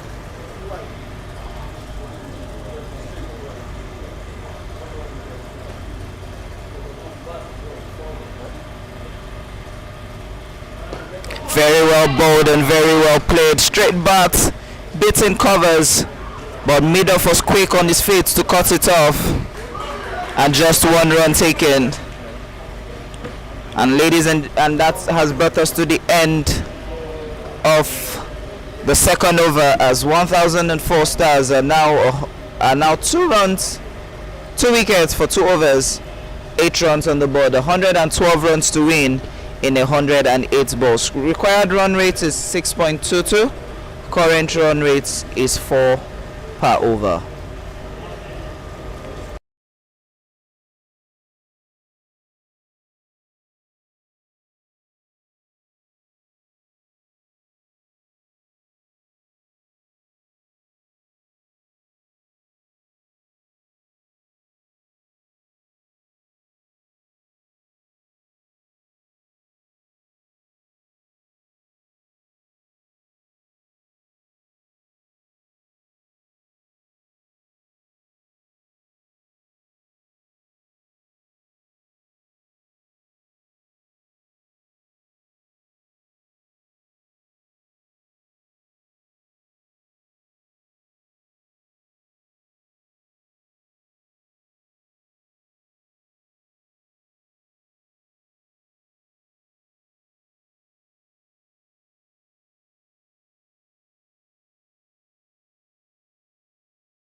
Lovely shot there by the captain. Played it straight into the bat. Found the middle of the bat. Played above the inner ring circle where Federal Government College Warri has all the players, and Ajay has just scored the first boundary of this innings. It's a very good intent from him and a very good approach in building a captain's inning. Played straight down, but straight to mid-off for just a single. 3 more balls to be bowled. He needs to try as much as possible to keep his wickets and keep pushing those runs, because what is required is 6 runs per over, and they are currently at 4 runs per over.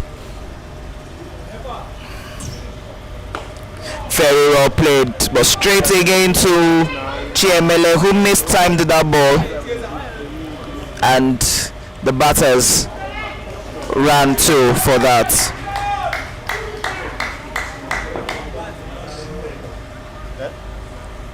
Good shot from Ajay, keeping it on the ground. And it's interesting to know that most of those 1004 Stars are Muslims, and they are currently fasting. So a lot of people will say, would that be a factor to it? But it definitely won't. Same approach, straight to mid-off, but no run.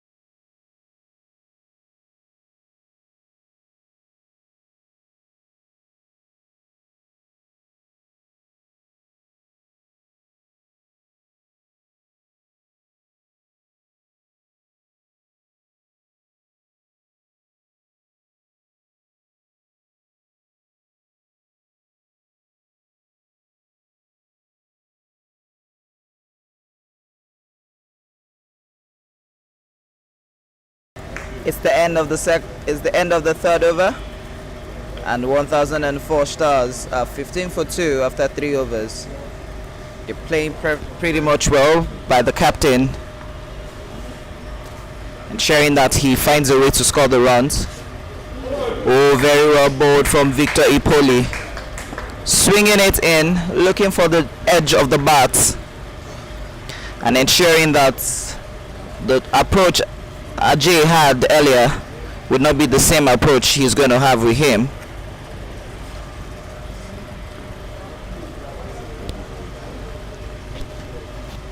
Oh, very well bowled again from Victor Ipoli, asking questions.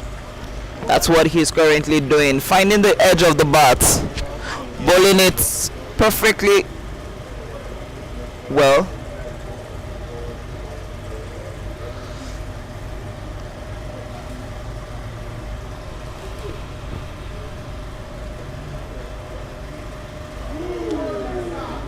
Three dots balls bowled,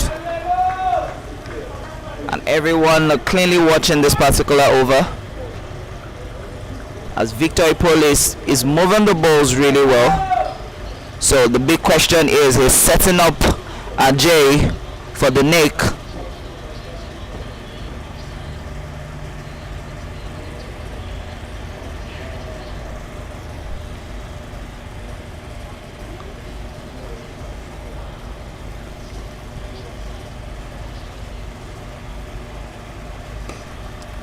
Very good response from Ajay, but could only find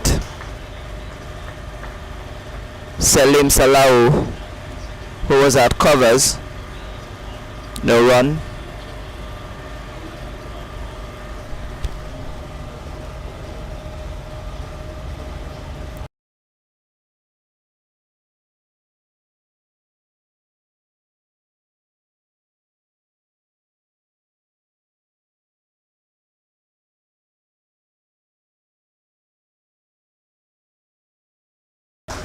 Lovely shots there from the captain. Played it over mid-on, but good cuts there from Oguntoke, who was a long gun, raced really fast towards long gun to pick up the ball, and now Robin on strike.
And of the end of the fifth over, it's 28 for 2.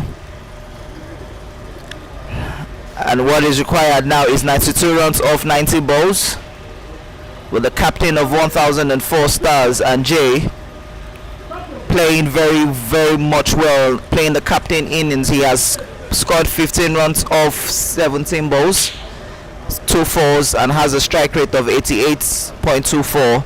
Robin Bose, who is his non-striker,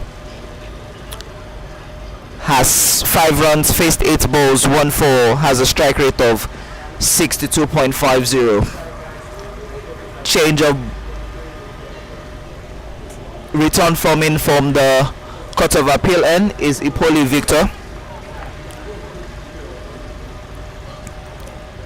Would he be able to break this partnership building between Robin and the captain Ajay, who team requires 92 runs in 90 balls?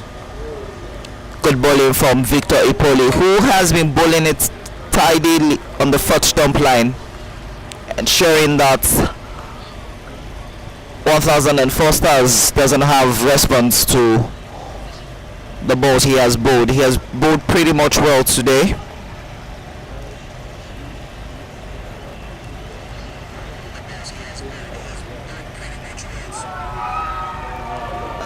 An appeal declined there by the umpire.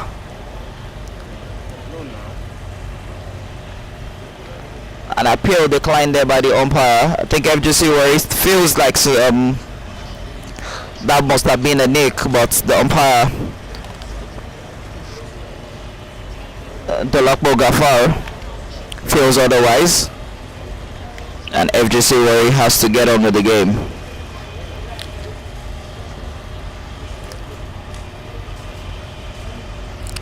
Very well bowled from Victor Ipoli. Cutting off the pace and keeping it on the fourth stump.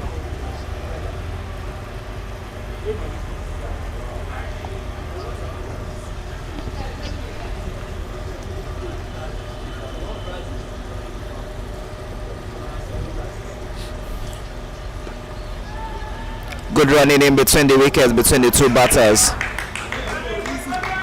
1 single run.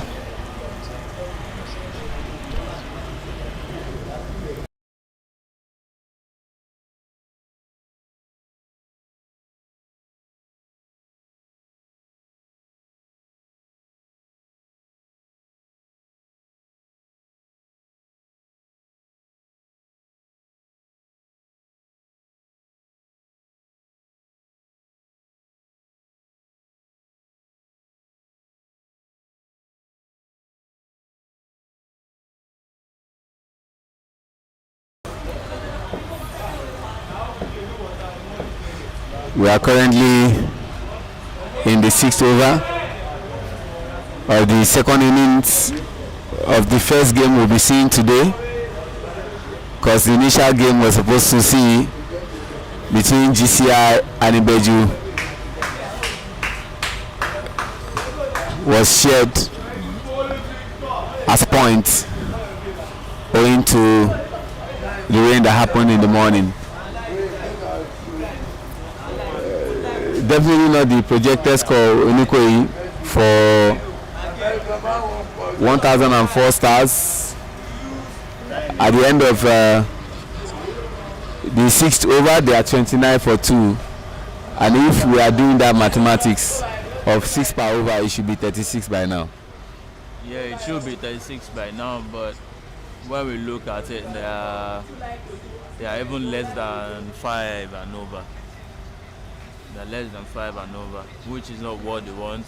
No, they have lost 2 wickets, and it's not the 2 wicket. Well, they've lost 2 wickets early, and this partnership must have gone through for about 4.2 balls, 2 overs or there about this for this partnership so far, and they are still looking strong to do more.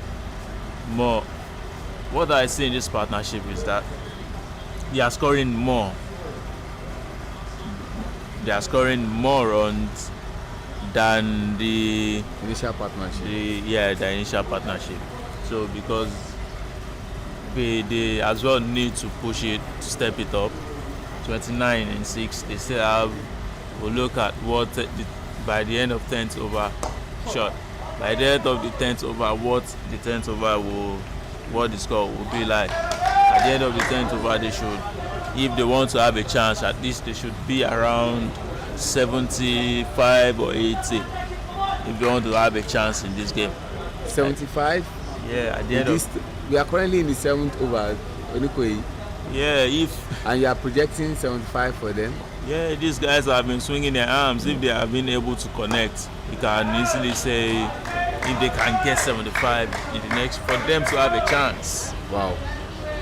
If not, if they are below 70 at the end of the 10th over, it is against. So just to portray what Onikoye has said, as at the 6th over, FGC Warri hasn't scored a single run.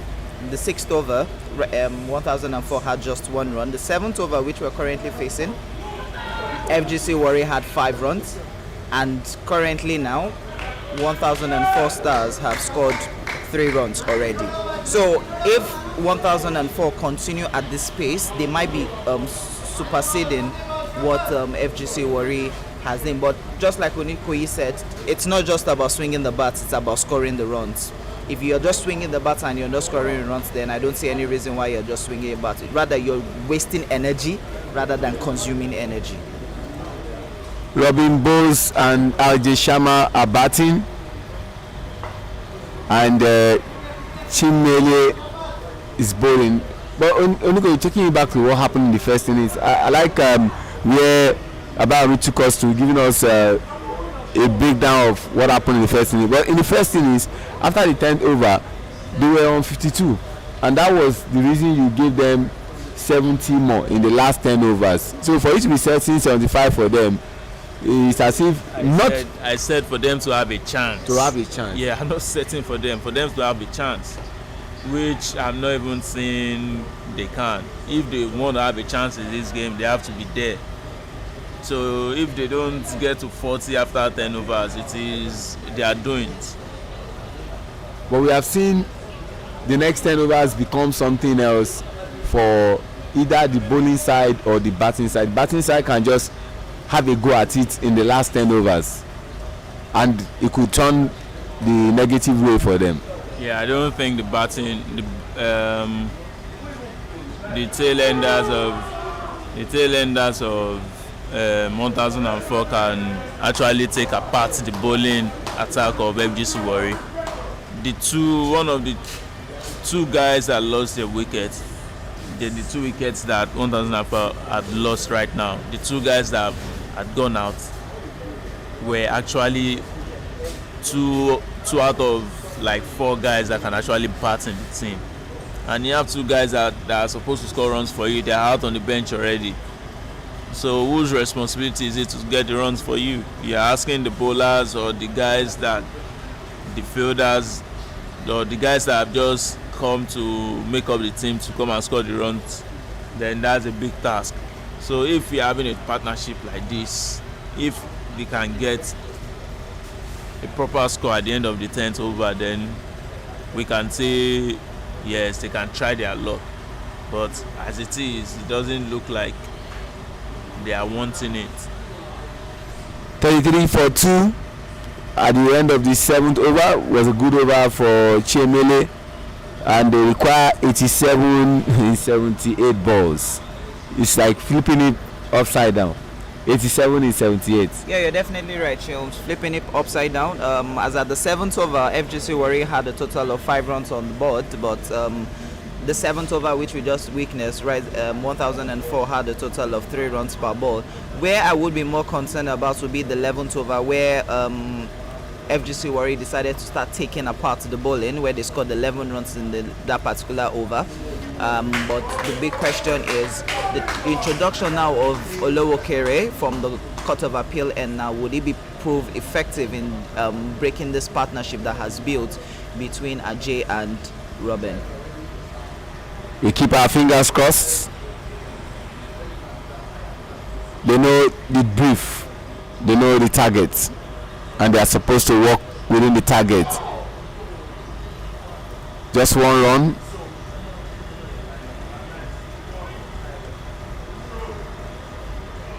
RJ and Robin batting.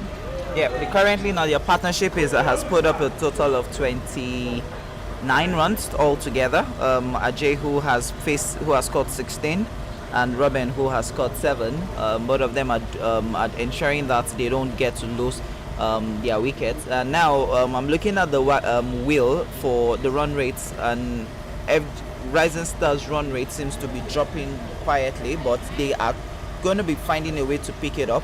If they have found a way to pick it up before the 11th or the 12th over, they should be able to meet up the 40 mark, or I would say the 50 mark before the 10th over. If they can cross 55-60 before the 10th over, then I feel they have a winning chance. We are currently in the 8th over, and the way these bowlers are bowling, definitely I'm sure that Captain Oguntoke, it's much needed boundary from the skipper. It needs to, the way he's batting as a skipper is it's taking the game to FGC, and at this stage looking out for the boundaries. This is what I said about. And this is, I don't know, maybe I'm correct. While I was away, I don't think there was any 6. No, we've had a couple of boundaries. This is the first 6 of this game. Yeah. Oh, so I'm listening to you, Onikoyi. So this is what I expected from. Oh, that's it, and that's gone. Wow, that was a beautiful throw, yeah. Well, the 2 runs is worth the risk. It is worth the risk, but it's sad for the batters that they got run out. But luckily for FGC, they got the direct throw from the inner ring there. But that was a well calculated risk. That was a risk that was worth taking, because one would have thought that just pass the ball to the bowler rather, but he decided to go for the wicket. Yeah. If you could check, the bowler took a while to get back to the wicket. So before the bowler could get close to the wicket, the ball is right there on the wicket already. So it was a good one for FGC.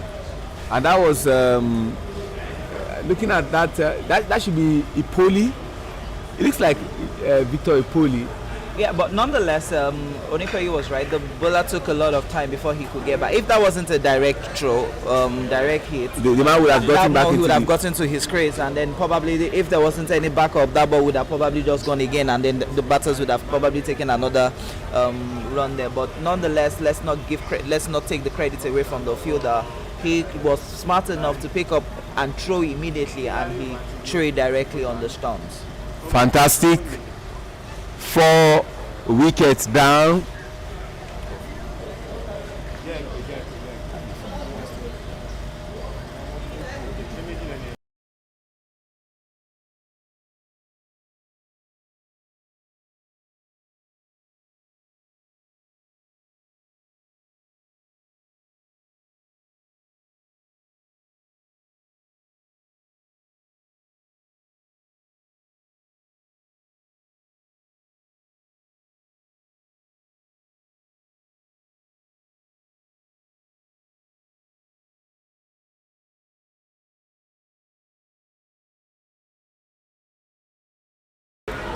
The same man who got that wicket the other time has gotten another one.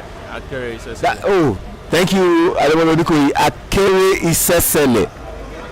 Akere looks very much like Victor Ipoli look-alike stature, but 2 lovely wickets. Victor Ipoli is taller. Yeah, 2 lovely wickets he has gotten, and fantastic run out, and and a beautiful catch. Yeah. So that means Robin and RJ are out. Yeah, they are gone in 2 balls. So new partnership right now. New partnership.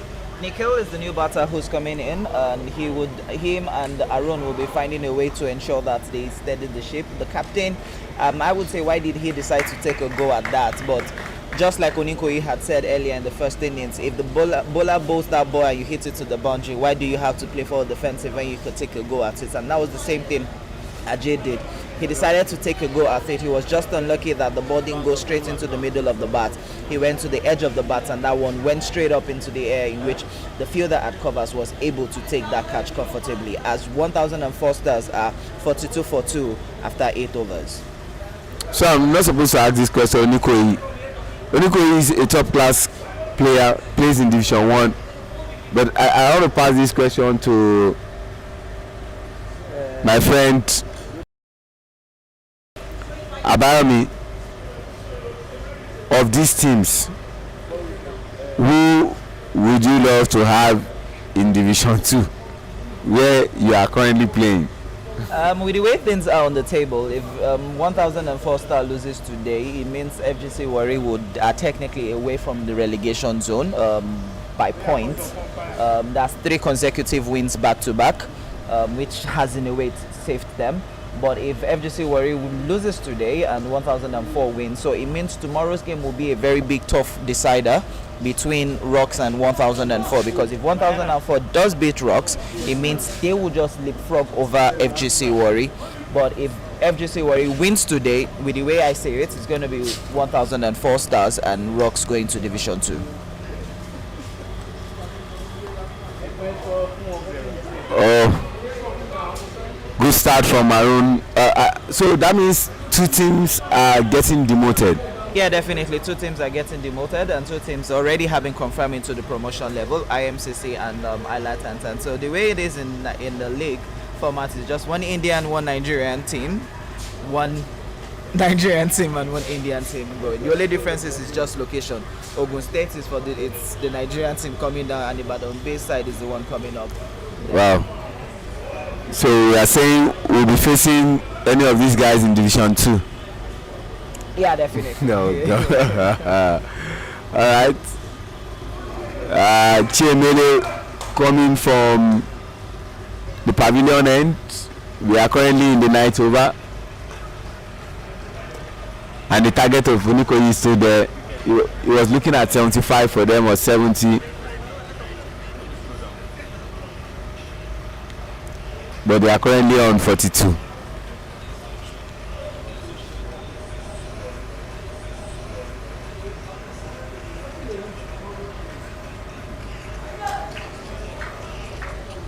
It looks like Nikhil is just trying to swing his bat at the ball. He's not trying to see what the bowler is doing. And with the way Chiemele is actually bowling, he's bowling it on the first stump line, swinging it away from the bat. So which means if Nikhil isn't careful, he might nick it to either second slip or gully. And if he's lucky enough to hit it into his bat, he might play straight to Salim Salah, who's at point. But you have to give credit to the way Chiemele is bowling. They're bowling tidily. They are bowling tidily, knowing that they didn't really put up much runs, so they need to bowl tidily and field like their life depends on it. Anyway. Yeah, their lives depend on it. They won't want to go and play in Division 2. They are young boys, and at this level, or the level of credit they are playing, it won't be right for them to go and play in Division 2. And discipline bowling, they know that discipline bowling will take them to their task, and that they will get more visibility. Yeah, they will get more. No disrespect to the national team manager, Deshabandua Sanka Pradegurusia. Most players who play for the national team are from Division 1. Am I correct? Definitely. Yes. Yeah, so that's where people will see you. I don't people have time to go to CMS Grammar School. All right. Lovely shots. Found the middle of the bat, straight towards extra covers, who was quick on his feet to stop that, and that is Miracle, who was able to cut that from going, and that's 1 run should take us to the end of the 9th over, as it's 45 runs for the loss of 4 wickets 75 runs to win in 66 balls.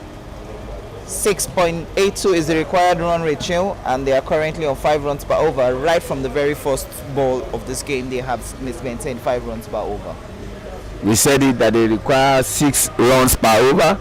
Now it's 1.82 in addition to what they currently have.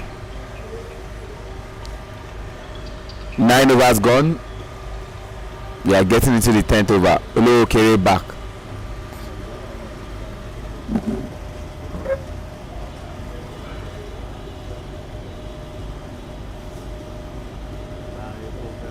With 4 wickets at hand, with 4 wickets lost and 45 runs on the board, they need to find a way to up the runs and then keep wickets at hand.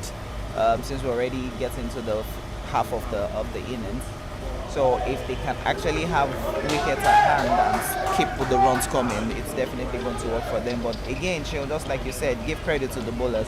The bowlers have been bowling it on the seam, keeping the balls, keeping the balls, letting it rise, and trying to look for the nicks. The way the bowlers have bowled today, I haven't seen any bowler try to go after the wickets. What they've been going after is the edge of the bat, and it has actually been working for them.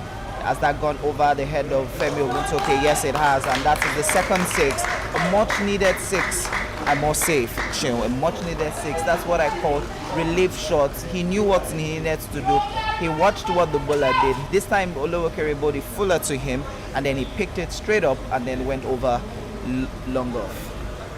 At every over, Olikoyi, since Olowokere has been bowling, this is second over, there's always a 6, which sometimes can be very expensive. Yeah, it depends on the area he's bowling. If those 6s, if we could check, it must be the comfort zone for the batters, and they went after it. They know their ability and they actually go for it. They defend it. They are so confident playing those lofted drives. So as a bowler, you have to, just like that, you keep it a bit short, not that very short, but you need to pull it back a bit. Don't bowl too full at them so that you can pick your dot and all that. So as a batter, you need to sort that out as well. If they are not giving you the ball, the fuller length for you to loft, then you need to find a way around the cut shot and all those things.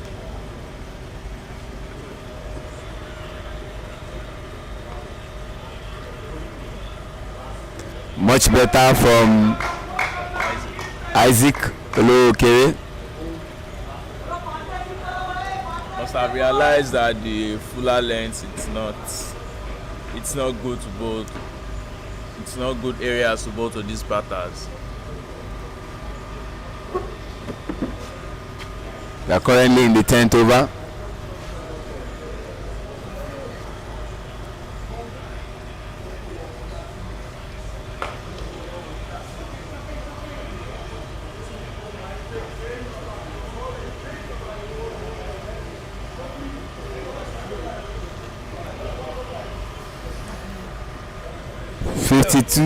So Sheil, after the 10th over, FGC Warri had a total of 6 runs on the board, and with the way things are going, they still had wickets at hand at that point in time when it happened. But with the way things are, FGC Warri hadn't lost wickets, but 1004 Stars had lost 4 wickets. So they have to find a way to pop up the runs and ensure that the run rates keep climbing. But the run rate is almost at the same par as that of FGC Warri. But the big question is, even losing 4 wickets, can they still try as much as possible, build the partnership and score the runs? Who sometimes writes some of these scripts about me. As at the 10th over, if my memory serves me right, FGC was on 52 for loss of no wickets. But the only difference in this second innings is 1004 Stars are on 52 for loss of 4 wickets. So anything can still happen in the last 10 overs for both teams, the fielding side and then the batting side. Yeah, you're definitely right, Sheil. The only difference is just the wickets at hand. 1004 Stars has 6 wickets at hand. At that point in time, FGC Warri still had 10 wickets at hand. So it means that 1004 Stars know the approach that they need to go and knows how they need to get the game done. Change of bowling for FGC Warri, having SSLA coming in from the pavilion end. The big question is, can he break this partnership? Because Arun seems to me he's already settling in, and he might just decide to take a go at the bowlers. And no disrespect to Nikhil, he's not really complimenting the effort of Arun. If they were rotating the strikes, one would have said, oh, there's a game. But Nikhil is not complimenting the effort of Arun. I think the job of Nikhil in this game is just to hold on to his wickets, allow Arun to score the runs, and that's what Arun has just done. That would race all the way to the boundary for 4. She'll just look at it. 4 runs it is again. Arun is scoring the run, so Arun knows that if Nikhil is holding his end, he can actually take a go at the run. So it means that now FGC Warri, at the back of their mind, will be telling themselves, should we keep Arun off strike and keep Nikhil on strike? But don't forget again, Nikhil is also a good striker of the ball. So it means that now they need to find a way to force Nikhil to get on strike. And if he now decides to take a go, it means Arun now takes the pressure off himself from scoring the runs and pass the pressure over to Nikhil to score the runs.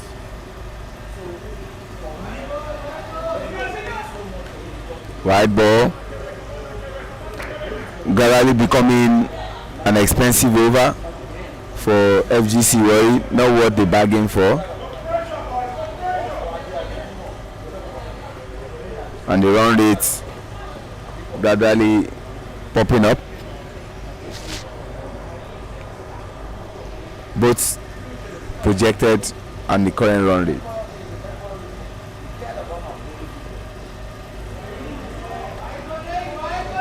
Now you could see what's going on here, Sheil.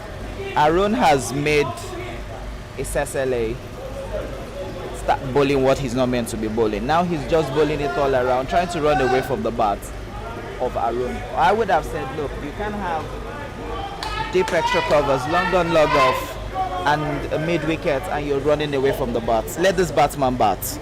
Bowl to his bat. Let him have a swing at you. If he's lucky, if you're lucky, he might place the ball up and you take the catch, rather than be bowling the extras. That's what I expected him to do. Pull it into his bat, let him just score 1 run, and that's it. Rather than dash the extras out and allow the batter have enough time to rest. Akere is SSLA still coming from the pavilion end, and exactly Yomi's thought or analysis is gradually playing out, that you need to keep Arun off strike so you can allow Nikhil to bat.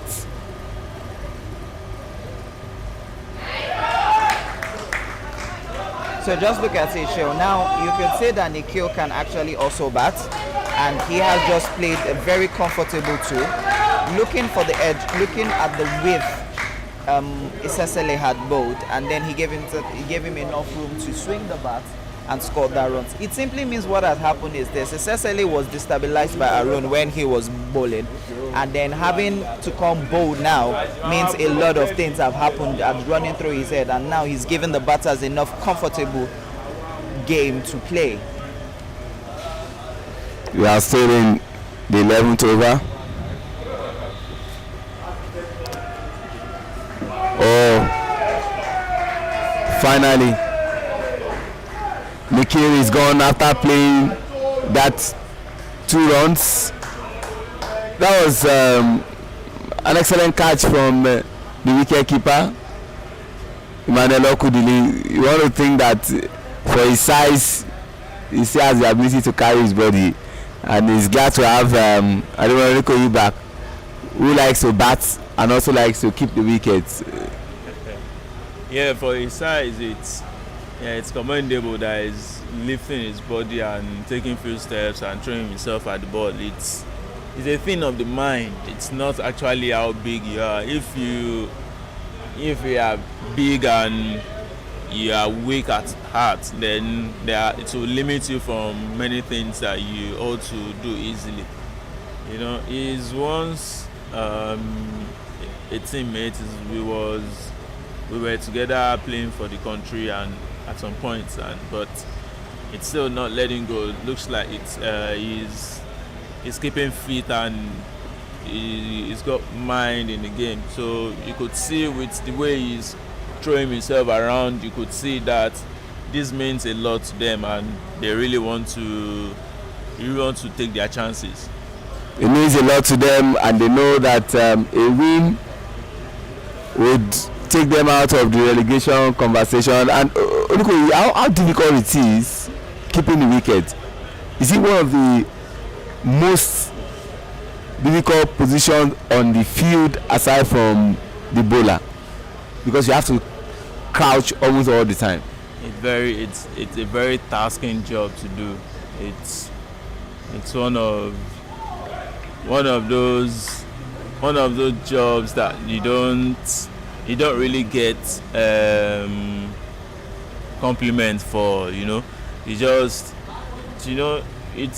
20 overs. Those days that 50 overs. That it's ODI 50 overs game, when there are periods that we have to play 50 over matches back to back. We'll play on a Monday and we'll play on a Tuesday, then we rest on a Wednesday, and you are keeping the wicket. That's 100 overs in 2 days. Now you have to keep the wicket again on a Thursday, which is, your knees will be hurting, and if you don't get much rest, you would, by the fourth game, you will lose it. But you have to concentrate as well. As a wicket keeper, you like the fielding captain, because you see what the bowler is doing and what the batter is doing, what the batters are doing. So you tend to adjust the field to assist the captain to adjust the field. Let's do it this way, those things. And at the same time, you have to think of where to stand that will be comfortable for you to pick the ball, where you think the edges will go through, all those things. It's a very difficult job to do, but some of us find a way to enjoy it at that period. Find a way to enjoy it after the completion of the 11th over. 62 for 5. The required runs 58 in 54 balls. Femi Oguntoke, the captain, takes responsibility. Yeah, definitely. Change of bowling, trying to open up the field fully now, having a spinner come by Femi Oguntoke. That's trying to play. Oh, lovely stop there from Aroy. Good fielding from Aroy at his age, going down, trying to cut that from going all the way, because immediately the ball beats him, that would have raced all the way to the boundary. But that was very lovely fielding from him, and you could say the whole idea is this: force Arun to play those big shots, because they have protection at mid-wicket, long on, long off, and deep extra covers. So definitely it's going to be a very big one for his side. Lovely stop at sleeves for Aroy.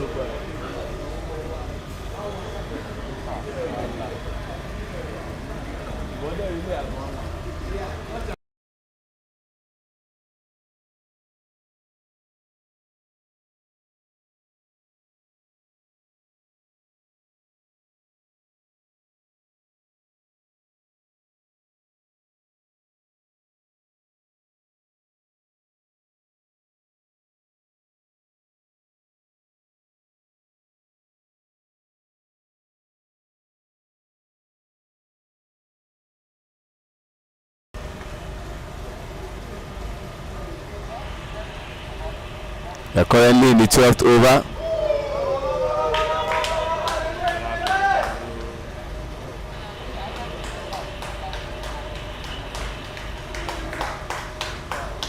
Giving it a chase, and that's just for 2 runs.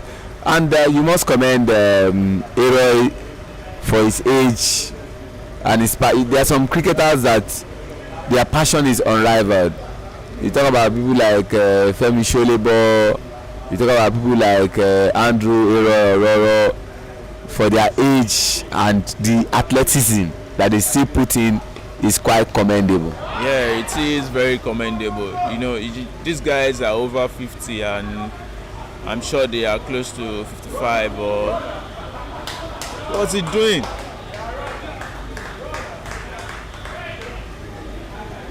Why don't you just throw the ball in from... I'm still trying to understand what the lower carry was. His intention was holding the ball and running in. If I was the one batting and I see him that way, trust me, I would take a run. No, you wouldn't want to do that because you saw someone dashing at you like that and you want to take a run. You could decide, if you see you are trying to make a move of trying to run, you could decide that to release the ball to either the bowler or... Why do you have to take that risk? No, maybe it was just one of those swags that the end of the 12th over, let me just... or maybe... Just straight away your wicket or what? No, or could it be he's having a shoulder problem? I don't think it's a shoulder problem. It was just basically trying to show off and tell them, look, guys, run. Run. There must be something wrong with him to have done that. We can't just... Because he just finished bowling, his arm is good, then except something happened after he finished his overs. Change of bowling from coming in from the pavilion end is Isaac Oyemba, whose introduction has just dismissed Arun. Arun had no response to that, flashed his bat, took his face away from the ball. His foot was not in line, his body was not in line, his face was not in line, and the introduction of Isaac Oyemba has just broken the partnership, and Arun has gone for 18 runs off 15 balls. First ball in your over. There is no excitement than that. Yeah, definitely, you're right, Sean. There's no excitement than that, as it's 67 for 6 after 12.1 overs. I'm trying to look at the analysis for FGC Warriors at the 12th over. FGC Warriors at the 12th over had already 3 runs and just lost their first wicket, and now 1004 Stars in the 12th over have not scored a single run and have lost their 6th wicket. Excellent statistics from Abayomi, and this for every wicket. Yes, cricketers celebrate it, but if you look at the bench of the Warri based team, the way they are celebrating this wicket, it's as if once we win today, nobody should talk to us about going down relegation. Yeah, the very funny thing is this, Shell. The two teams, I've always said, the two teams that know how to stay off relegation has always been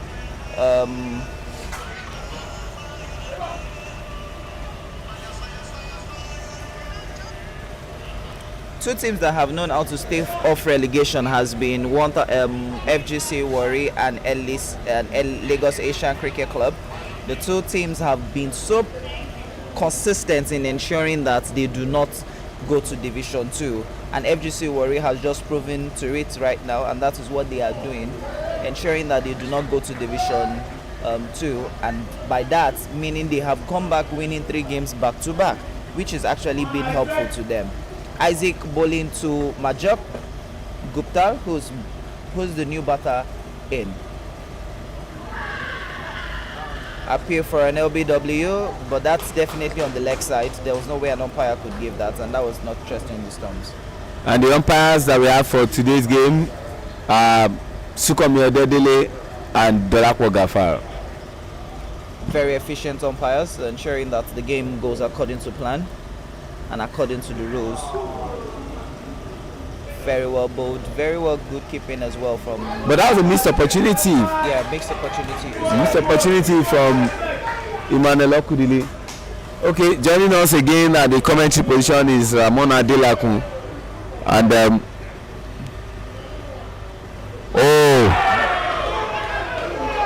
after expecting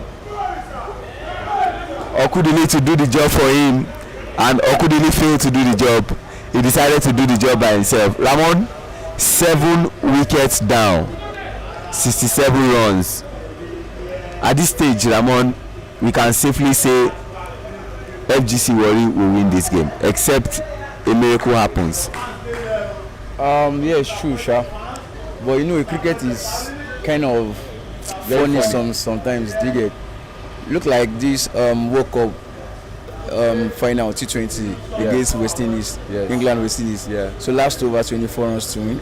19 runs to win, and Brightred play 4-6-6. Destroyed the bowler. People are thinking it cannot possible, but it later possible. So this is a cricket game. Something might change in 1 over. So we don't know. Well, normally we know everything have it already, but it might change in 1 over. Things might change in 1 over, and they are down by 7 wickets. And in comes Majid.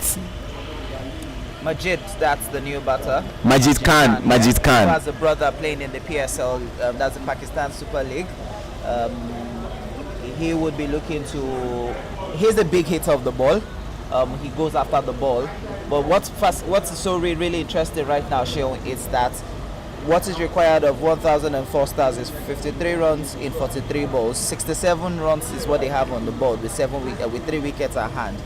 If Majid is able to just quickly put up a very, let's say 20-30 runs before he loses his wickets, there might be chances for them to win.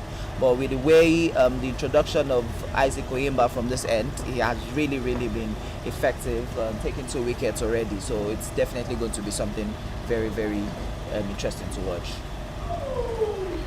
Lovely bowling from Isaac Oyimba.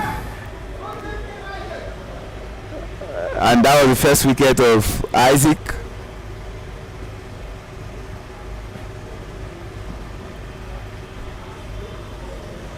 Was that the first wicket or second wicket?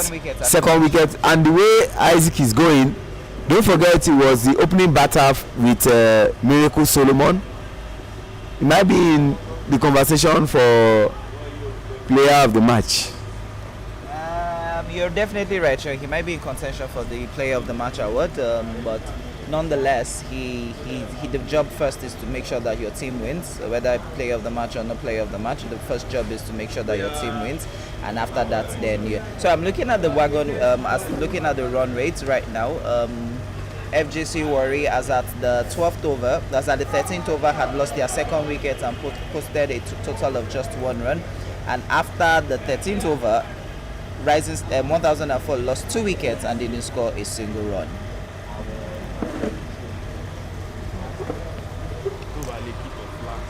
Femi Ogutoke back to the Court of Appeal end.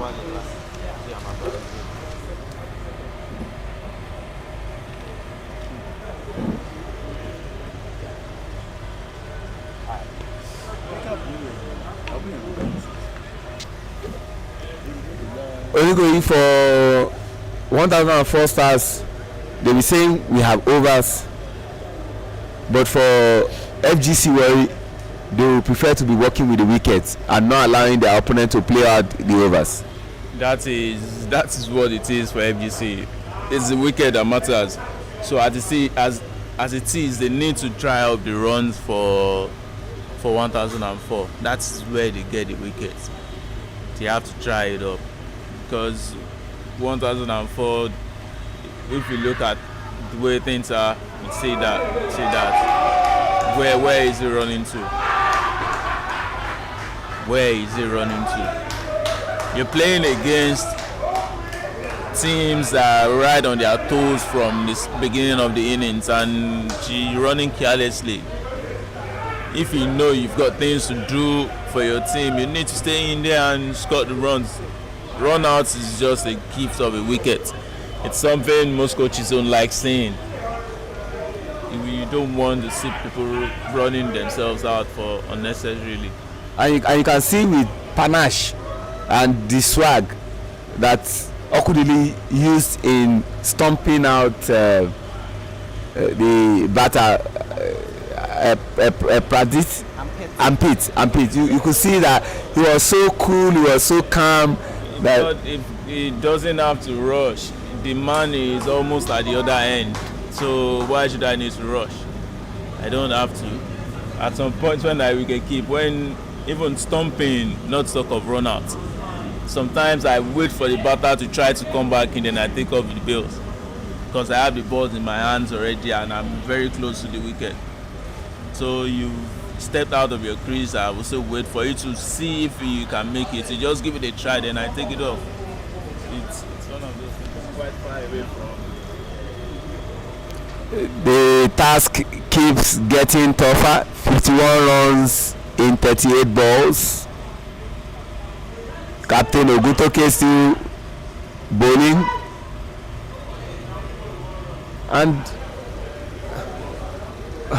about me, sorry to use this language, the lackadaisical attitude for 1004 stars in the way they were running, you would think they require maybe 13 runs in the last 6 overs. That should have been 2 runs. First run quick, and the second one then you are looking out for how to make it. But to take 1 run off that ball, for me is quite funny. Or have they considered defeat already? I think at this point in time, I wouldn't say 1004 stars has considered defeat. They still believe they have a chance of winning. But with that attitude, now, so the way I've seen the Indians over time in Nigeria, as they spend a lot of money on their bats, so they have so much belief in the bats. We've always known and established the fact that the Indians don't like running in between wickets. They just want to hit.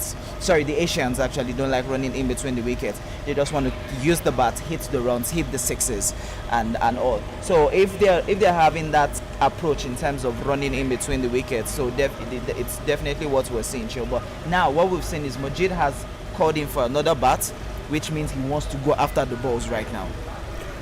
Now they need 50 runs in 36 balls. Onuko, you said something off the mic, and I just want you to react to the statement of Abayomi. They don't like to run, they like to score the boundaries, but the boundaries are not coming. So singles wins matches. That's what they told us. Has it changed? In T20, singles in T20 it's suicidal. You can't take. Yeah, you need singles. At some point, you need singles, but you need minimal singles. You take the 2s and the 3s and the boundaries. But when you're having singles, like if you have 50 singles in a game, then that's a problem for a team. You cannot do that. So when you look at these Asians, they are not the quickest on their feet. So we cannot force them to try to run. They cannot do it. So what they can, boundaries are not coming. So there's nothing. They can't take the tools that you're expecting them to take. But it adds to the runs. So while you are waiting for that, look at the direct throw that we witnessed, yes, the 2 wickets away. Yeah. From yeah. If it were to be a quick fit, he would have made it. The ball was, as the ball hit the wicket, and it got into his crease like 4 seconds later. So which means it was slower. If it were to be someone that can actually run, the 2 would have been made with ease. So these are the deficiencies that they have. Many of them cannot. They are not quickest of their feet. Look at this now. They are just getting there while the bowler has just gone to get the ball. So which means they are not that very quick on their feet. So we cannot force them to take the tools that they can't. Even ordinary singles that someone would try taking here, he got run out. So all right. What Oniko is expecting from them, they are not doing. The Asians are not cricketers that love to do in local parlance. First egg, you run in between the wicket. They love the boundaries, but the bowlers are not giving them such opportunity. Abayomi, help us understand where FGC was at the completion of the 15th over, where the team is currently now I need 1004, and what is required if there's any chance of winning? At the end of the 15th over, FGC Warri had a total of 6 runs in the 15th over, and 1004 stars are just 4 runs in that over, and 1004 stars requires 46 runs of 30 balls. Personally, I still feel it's still doable for 1004 stars. What they just need to do is, if they're going to hit the boundaries, hit the boundaries. If you're going to rotate the strike, rotate the strikes. And you could see what Majid has just done. He has just hit the boundary, and that is the 6. So the change of bat he has just done has actually just proven right to what he needs. But the question is, how consistent can he keep hitting these boundaries? Very funny, that this team have scored 266. And the team who scored 119 in the first inning did not even post any 6. Can that be a turnaround, because it's still doable from the way we are looking at it? So it is another 6. It's another 6, eh? So it is 40 in 6 overs. So 40 in 30 balls. Now, in 2 balls, we've seen 2 6s in 2 balls. What is required is So 34 in 28 balls. Another 6 now can change the momentum of this That's the game. thing. If he's able to get, And you know why? he's able to get 36 in his over. Yeah. And I'm looking at something now, because somebody is looking at me, Ramon Adelakun. Ramon said something that, while you understand that it looks as FGC have this game in the bag, that can we remember White ball. the World Cup that happened some 2 World Cups ago, not the current one where they beat your Miss team New Zealand in the final, Australia. He was talking about West Indies versus England.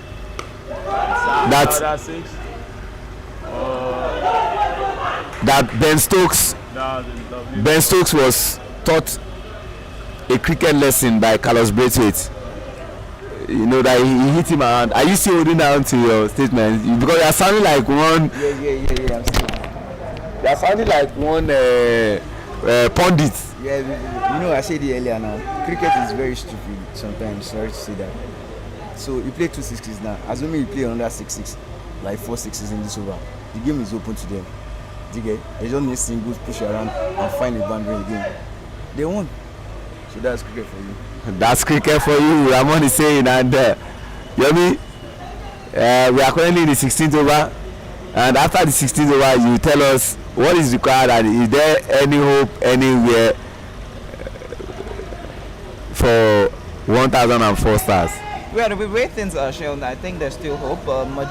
Majid is still currently off strike, which is definitely going to be good. And with the conversation we're saying that he's trying to tell his partner to just hold on, to keep your wickets, don't try and lose your wicket, so we can have wicket. And whose partner? So they can have wicket at hand, and he'll be able to face the last over. His partner is Manian Majesh. And now look at it, Sheo. After the 16th over, 1004 stars scored a total of 14 runs and have a total of 88 for 8. Now, in the 16th over,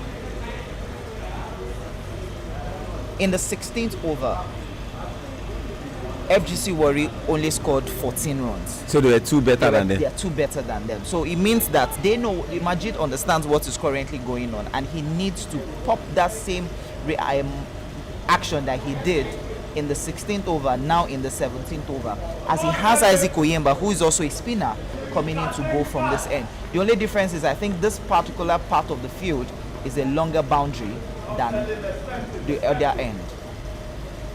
Excellent analysis. Yes, definitely. Majid is having a go. He's taking his chances. Now look at it, ladies, guys. 26 of 23 balls. At first we thought they couldn't get it. Now he has 26 of 23 balls. If he goes after another 6 now, it means they are going to be 20 of 22 balls. And so we were almost going to blame the captain of FGC for allowing them to hit him for 2 6s in 1 over.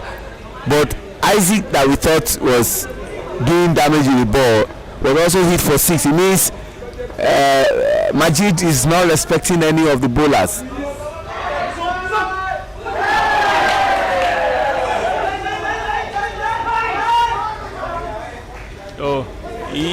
Actually, the balls are there for him to go after. He's that kind of a person that goes after the ball.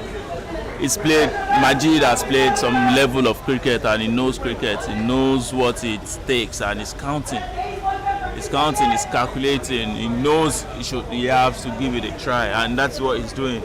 So he was just dropped just now, and this guy that dropped him have done excellently well with on the field of play. He did a fantastic run out and took the wonderful balance.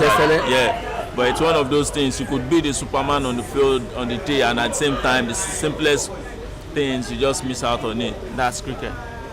That's cricket. According to Onikoyi, they want to keep Majid off strike. Yeah, but keeping him off strike doesn't still really change the momentum of the game as it's right now. He's 25 off 20 balls, and now he's going to go off strike. The question is he going to count the balls, because this is technically the last ball to be bowled in this over, as 1004 stars are now 96 for the loss of 8 wickets in 16.5 overs, 24 runs to win in 19 balls. A 6 now will change the momentum of this game. Played straight into Selim's, and Selim takes that catch straight into Selim's hand, and that might probably change the momentum of this game right now, Shehu. This be a game changer. Do we have someone that can push it the way Majid has? I think at this point in time it's going to be a game changer, because Majid, after facing 12 balls, scored a total of 23 runs. The only boundaries he had placed were those 3 sixes. So now you could see that now the FGC Warri knows that a lot of things needs to be done. They need to understand that, look, if you want to win this game, you need to quickly wrap this game up. The new batter going in now is Satish. He's going to be seeing that can he continue the momentum at which Majid did. Ramon, will you allude to this assertion that Majid's wicket is the most celebrated wicket by FGC Warri? I'm saying every wicket is important, but they celebrated Majid's wicket very, very loudly, and you can hear from their bench. Yeah, so they will celebrate it because they know he's on form. As when he play the singles then and he face it, they can hit 3 sixes as well too. So they are in trouble. So the way the man caught the ball, they were so happy and happy. So that's it. And for you, Oniko, you want to share the same thoughts with Ramon, that they celebrated Majid's wicket very, very loudly because they knew what Majid was doing for them. Yeah, it was actually after them, and they could see that he's taking it away from them. And sadly for Majid, he lost out. I think it was the way he played that ball. He was actually trying to push for a single and go to the other end and go after the bowling again, but it's cricket. It's happened. But I think he didn't finish that shot because it was caught at covers. Yeah, short covers, and if he had played it very well, the ball had gone ahead of Selim. Yeah, it would have been probably would have been a boundary. Yeah, I think he wanted a single. But it would have been a boundary because there's someone there already that was waiting, and so the worst that could happen is maybe 2 runs, and they don't go for 2 runs. Yeah, so they have just 1 more wicket, and it will be done and dusted. I was just looking at Selim. If he had dropped that catch, Onikoyi. Yeah, he almost did. He fumbled it. He was just lucky that it was right in front of him. Yeah. If he had dropped that catch, what would have happened? We don't know until Majid faces the next ball, you know. Majid faces the next ball. I'm sure you understand this joke, Onikoyi. 2013 at Wilmore Cricket Park in South Africa, Nigeria versus Sierra Leone. Sean Phillips batting, T20, dropped Sean Phillips on 3 runs and went on to play 103 not out. And for everything, their captain, it wasn't their captain then, what's his name now, from Sierra Leone, who came for the bilateral series. Is it Abbas or no, Lamin. And he said, you drop Sean. So this would have been, you drop Majid. You drop Majid. But from this position now, they can have a sigh of relief That's The dangerous batter is the out. dangerous batter is out. But hey, you can never say never. Some of these left-handed batsmen can be nuisance constitutors. I doubt if this is the kind of batter you want in at this time.